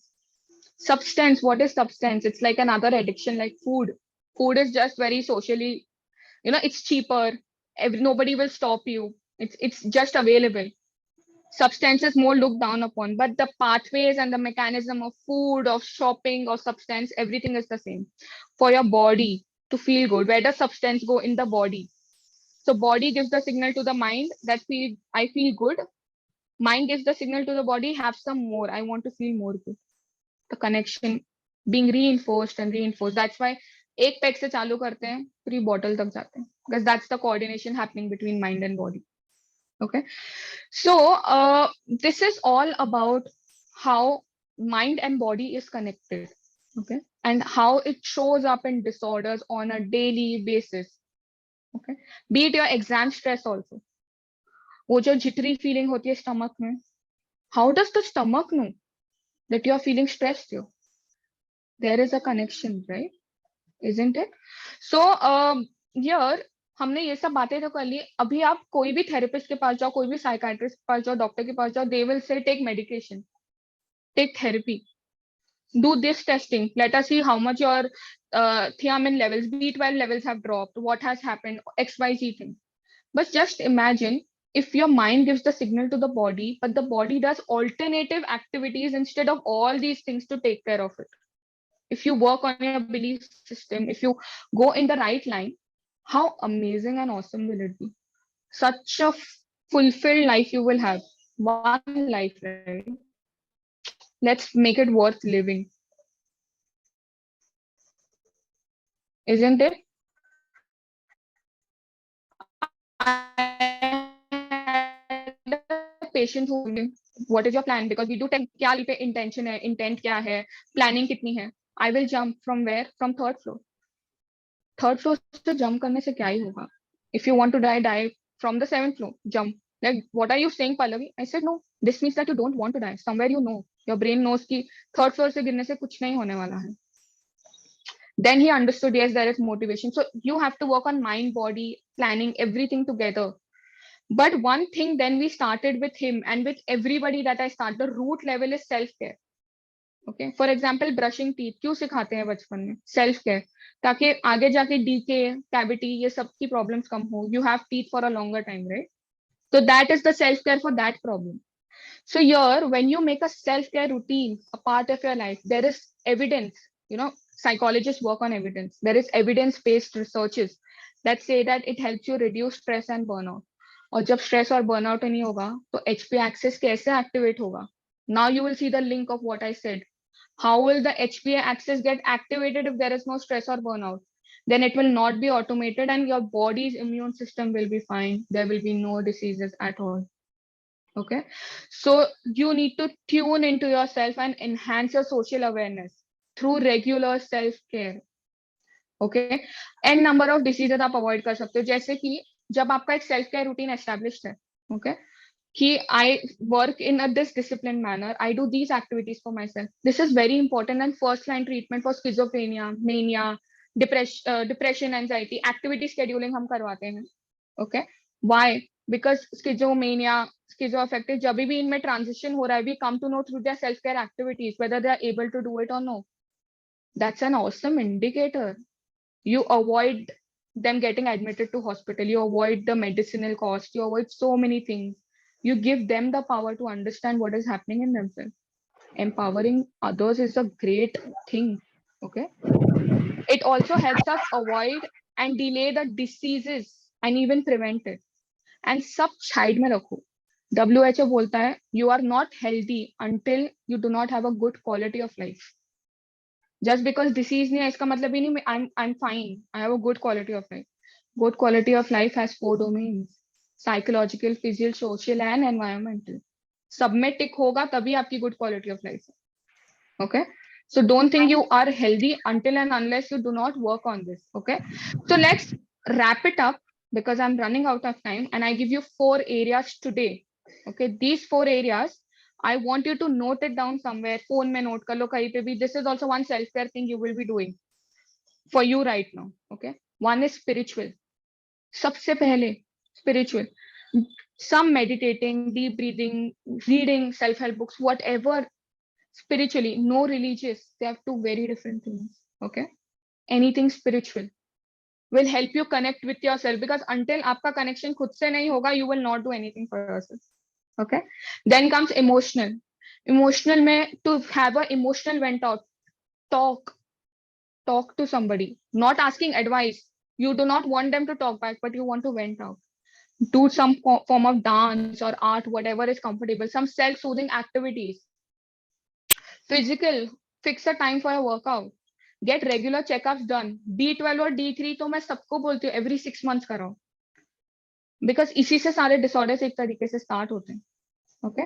Mental, take psychology sessions. Have your therapist in place. Once in 6 months, if you take, you don't have to take once in 3 months. Just a follow-up session. Okay. Learn techniques to help yourself psychologically. And daily में तो मैं बोल लेती हूँ, we all have a morning routine set here. सुबह उठ के ये करना है, वो करना है, ये वो. We transition. Today, make a night routine. Before sleeping 1 hour, what all things I have to do to close my day. Isn't it? We don't have to just put our laptop down without shutting it and, go to sleep. We have to put it on switch off mode. We have to take the steps to click on start, shut the computer down, do things so that the computer has a bigger life. Okay. So, the takeaway for today is just develop your self-care routine on a daily basis. अभी 1 साल है आपके पास, जब तक दोबारा से this self-care day is going to come. Make this aim कि I am going to make 12-13 tasks for myself. 1 task every month I will do for my self-care. Either that can be that one thing, or I'm going to work on these 4 domains and make it. Make a day and night routine. There is no argument on it. ये तो करना ही है. Okay, make a self-care list. और ये list ना बहुत curated होती है. जैसे आपके फ्रेंड्स बोलते हैं ना, अरे ये गाना सुनो मुझे बहुत अच्छा लगा, फिर आप बोलते हो मुझे नहीं अच्छा लगा. I do not want to listen to this. I like this song more. So your self-care routine cannot match somebody else's self-care routine. Okay. And for the next self-care month, make a self-care bingo and tick it for the 30 days. Channelize your energy with everyone in the universe at that time who's taking care of themselves. Okay. Develop habits, please. Don't take it as a one-day thing. Develop this for your lifetime. Okay. That's it from my end. And I'm open to questions. If you want me to explain anything more in detail also, that is fine and I can go ahead. Thank you so much, ma'am. We have a lot of questions coming in. Anushka has asked, how challenging has it been for you to help patients that refuse to believe that their symptoms are representative of something else? See, there are challenges, especially when people come from a family belief system. Okay. They come from a family belief system. So I just say one thing. Just imagine, okay, somebody else lives in a hut. Okay. So suppose you live in a hut. Now, what will you aim for? Living in a hut and bringing all your generations into the same hut, or upgrading, going into a flat, then a bungalow, having AC, having refrigerator? Because people understand metaphors. They don't understand direct conversation. So like that only, if your family is suffering from diabetes, why do you want to pass a negative thing to your generation? And your child will look at you and learn. तब वो होता है ना enlightenment, बत्ती जलती है कि अरे हाँ, this makes sense. If we can upgrade from physical materials, why not physical health also? Okay. And then they take, and we don't give big changes because one change is already happening here. So self-care and physical changes start very small. One change maybe for 2 weeks is what we give. Okay. And we help them work on it. So I hope that answers your question. It is challenging, but we have to metaphorically explain it. Yes, ma'am. Thank you so much. Aditi has asked a question. How can we work on ourselves to change the belief systems that we have inherited from our parents? Yes, that is a very beautiful question. And that's why psychologists exist. Okay. Because according to you, your belief system, to identify it, where it lacks, you need a facilitator. You need a neutral. So for example, you know that I want to visit this place. I like this place. Okay. But you never been to the place, तो या तो आप Google की help लोगे. आजकल Google है, पहले क्या होता था, travel guides, things. So you need a facilitator, right, to take you through it, especially when it's a new place and you're going alone. So I will say initially take help of a therapist to work on it, and once and every a good therapist will empower you to identify your belief system so that you don't have to come back. Okay, because that is what at least I do in my sessions. So I will say go find a therapist that fits you and start working, and they will empower you and teach you कि आगे कैसे करना. Okay. Yes, thank you so much, ma'am. COVID truly did teach us to host an intervention for us on self-care. The mantra prevention is better than cure holds a much deeper meaning. As you said, our mind is the most powerful part of us and has immense effect on our body. We likewise should surely train our mind in a better way. We as students are taught often of the mind, but your insight has enlightened us on how somatic breakouts that could occur as a consequence we need to be careful of. We also overlook how strong the connection is between our mind and our body, that whatever we suppress will surface itself through physical symptoms. We thank you again, ma'am, for showing us how the simplicity of self-care plays a bigger role in our mind and on our body. Thank you so much, ma'am.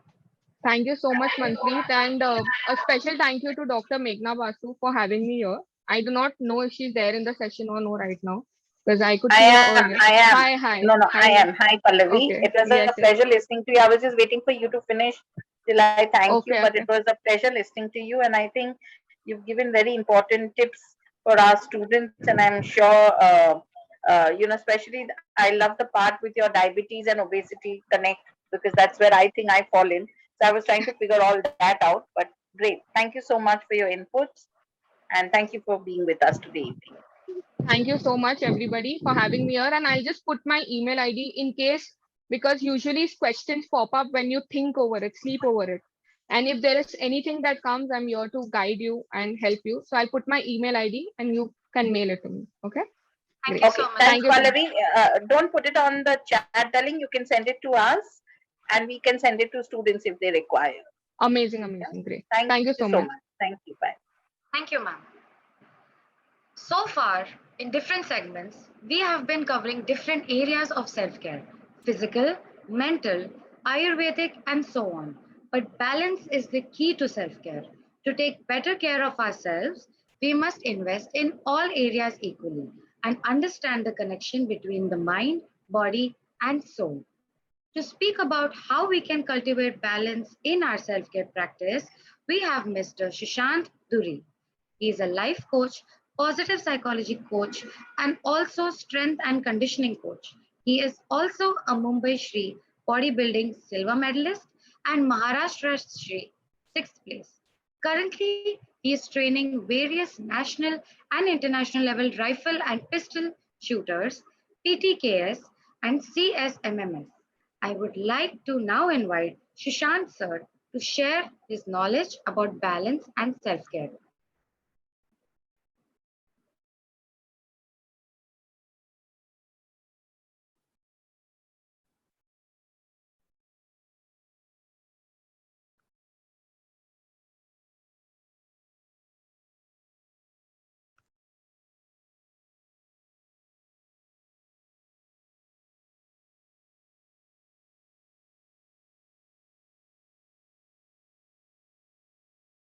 Okay, hi, hello everyone. Can you hear me?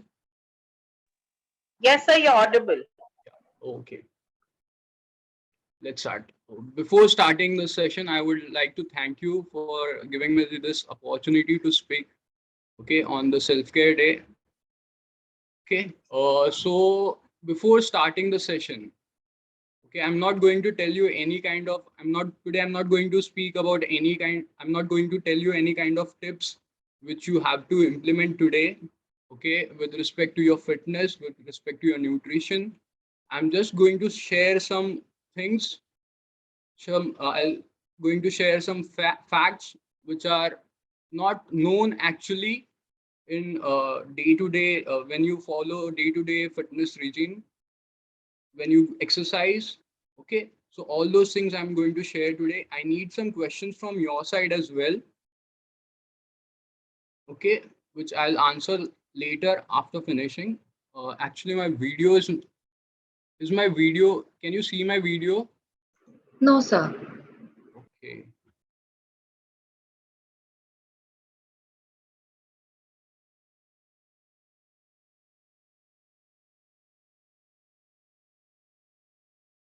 So this video is not, they're not showing.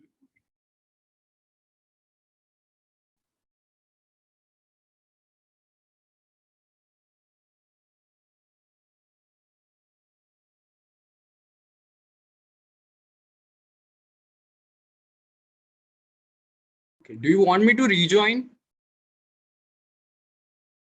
No, sir, that's all right. If your video is not working, sir, that's all right.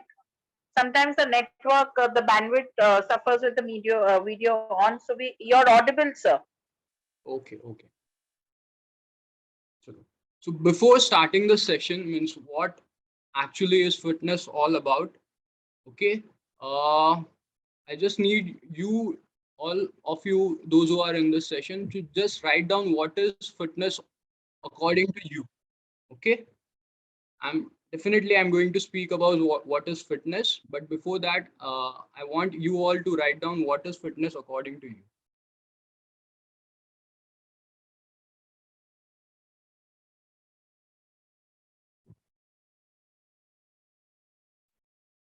Okay, chalo. So basically, we know that fitness is something going to gym, working out daily, taking care of yourself, eating good food, exercising, doing all the so-called fitness things which are there, okay, which are marketed to do. Okay, so that is not something what fitness is all about. Okay, so basically fitness is very functional to what kind of things you are doing. Okay, for example, if I'm training an athlete, fitness to him will be very functional to the activity which he will be doing. For example, fitness for a swimming athlete will be a different, fitness for a rifle shooting athlete will be a different, fitness for a normal individual will be a different. So what happens is when we see celebrities, or when we see any other people, okay, and when they speak about their fitness, okay, we get attracted towards their fitness. Okay, this is where we are comparing ourselves with unnatural things. Okay, if I am 100 kgs and if I listen to Shah Rukh Khan speaking about his fitness regime, and tomorrow I'm starting his fitness regime, what he is doing, so that is something which is very wrong and different according to fitness. Fitness is very personal. Okay, it can't be compared to anyone, it can't be compared with anyone. Okay, so it is very personal thing which you have to do and which you have to follow. Okay, so fitness basically stands on 5 components. Okay, there are 5 components of fitness. So first component is your cardiovascular fitness. Second component is your muscular endurance. Third component is your muscular strength. Fourth is your flexibility. And fifth, which we everyone want, is the ideal body composition. So what happens is when the fitness is based on these 5 components, we basically tend to go towards the outcome, which is your ideal body composition. Okay, for example, before starting your fitness journey, you want to be fit. That is something you are switching towards the outcome, which is not at all correct before starting your fitness journey. Okay, so fitness, as I told, is based on 5 components: cardiovascular fitness, your muscular endurance, muscular strength, and flexibility. So what is cardiovascular fitness? So cardiovascular fitness is nothing but the fitness related to your cardiovascular activities, which includes your organs such as heart and lungs. Okay, so these are the organs which play an important role while performing the cardiovascular activity. So now, not these activities are not only important for your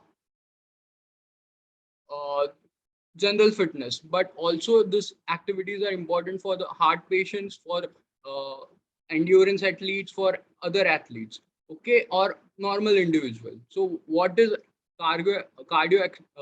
vascular fitness all about? So you can do running in your vascular fitness. For your cardiovascular fitness, you can do swimming, you can go for walk.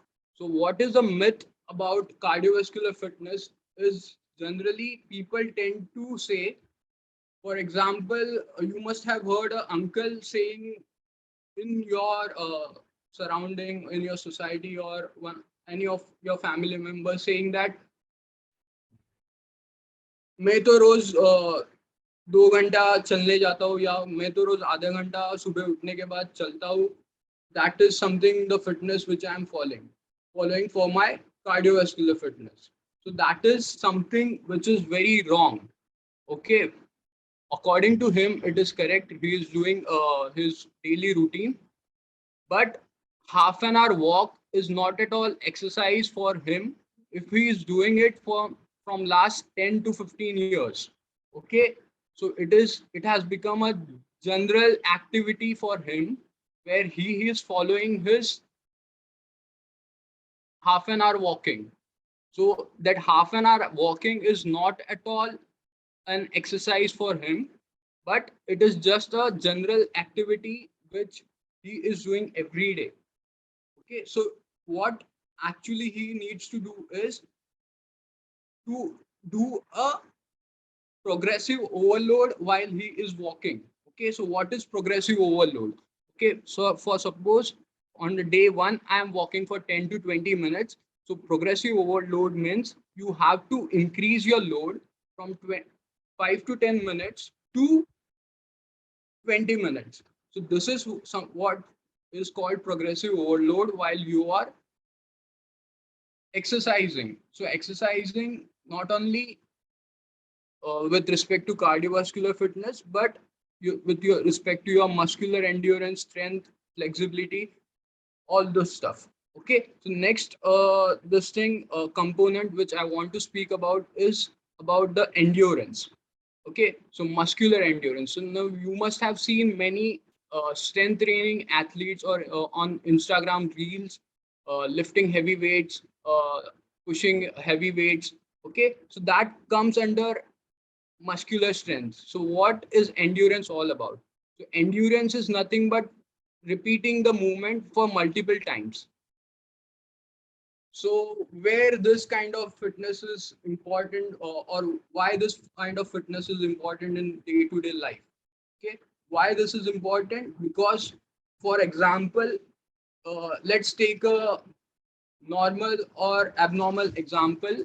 For if anything happens at at your place, or any emergency takes place at your place,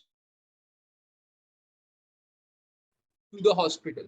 So this is where your endurance take place, uh, your cardiovascular endurance plus your muscular endurance, where you have to lift a person and rush towards the hospital. Okay, so lifting a person is definitely a strength, but holding that person for few minutes or few seconds till the hospital or till the ambulance is something muscular endurance, where the muscular endurance is required. Okay, so that is something muscular endurance all about, and that can be trained with multiple in multiple ways. For example, you can get your muscular endurance trained while swimming. You can get your muscular endurance trained while doing weight training, body weight training. Okay, unless and until there is no progressive overload, you can't progress in achieving your muscular endurance. Fourth thing is your flexibility. Again, when you strength train, when you exercise, your muscles tend to shrink or your muscles tend to get tighter. Okay, so here where the muscular flexibility is required.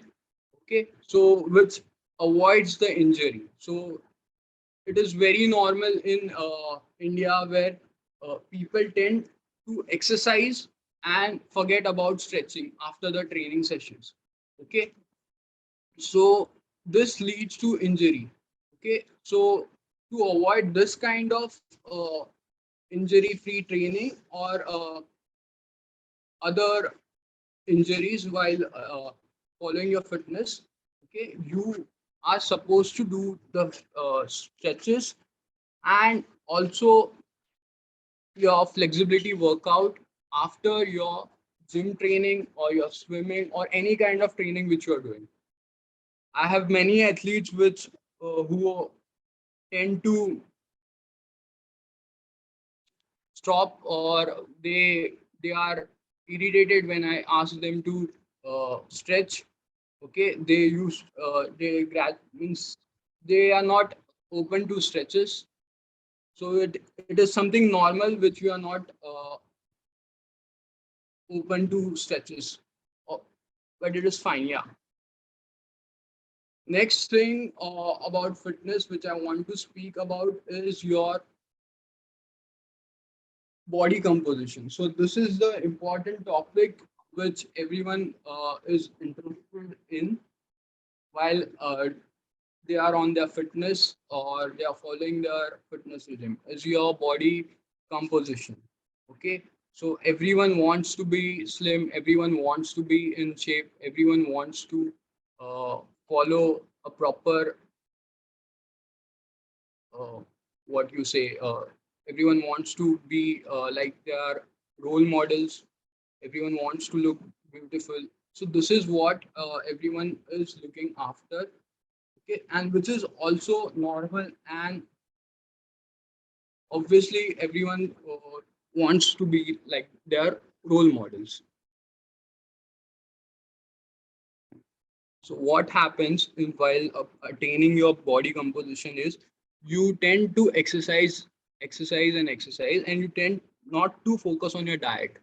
So this is what very which is important while attaining your body composition. We humans have evolved doing various things. Okay, and among various things actually as a evolved, we were hunter gatherers. Okay, so we evolved as a hunter gatherers and then we started various other things. So this is how we evolved.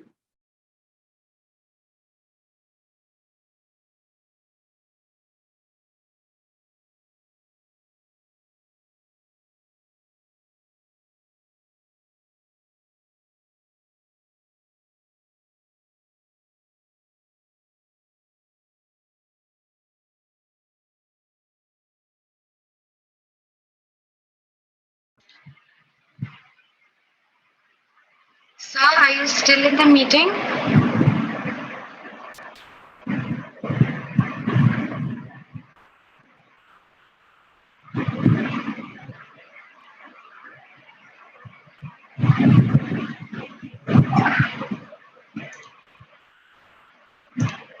Okay, I'm sorry everyone. I think Mr. Sushant sir is facing some technical issues. So unfortunately, we'll have to wrap up early. Thank you so much for understanding everyone. Uh, it is crucial to engage in positive and consistent self-care practices in order to build back from and prevent burnout and manage stress. Self-care is a tool to cultivate resilience in our lives, empower ourselves, and create a safe space for others to do the same. Self care can bring up feelings of guilt for taking time off for ourselves, but we must be reminded that running on a constant brink of exhaustion does not help us reach our full potential in daily life and relationships. Self care is a decision, so let's act on self care together. We would like to thank our speakers for being generous with their time, for helping us see a different outlook.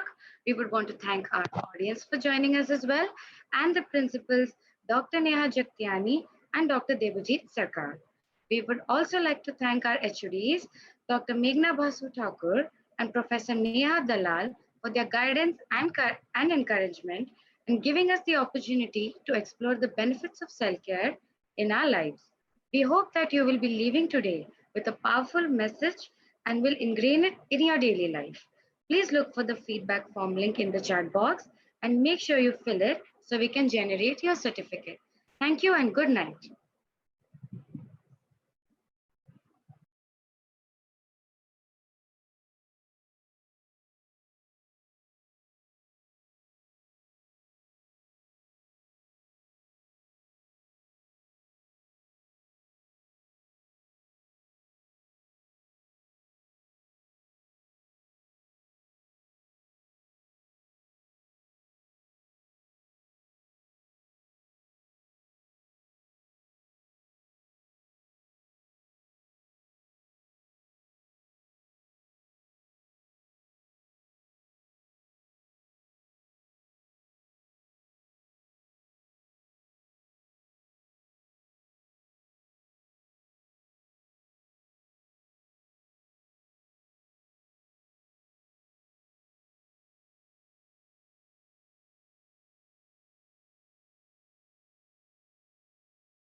Once again, everyone, just a reminder that please fill the feedback form. Only that way we will be able to generate your certificates.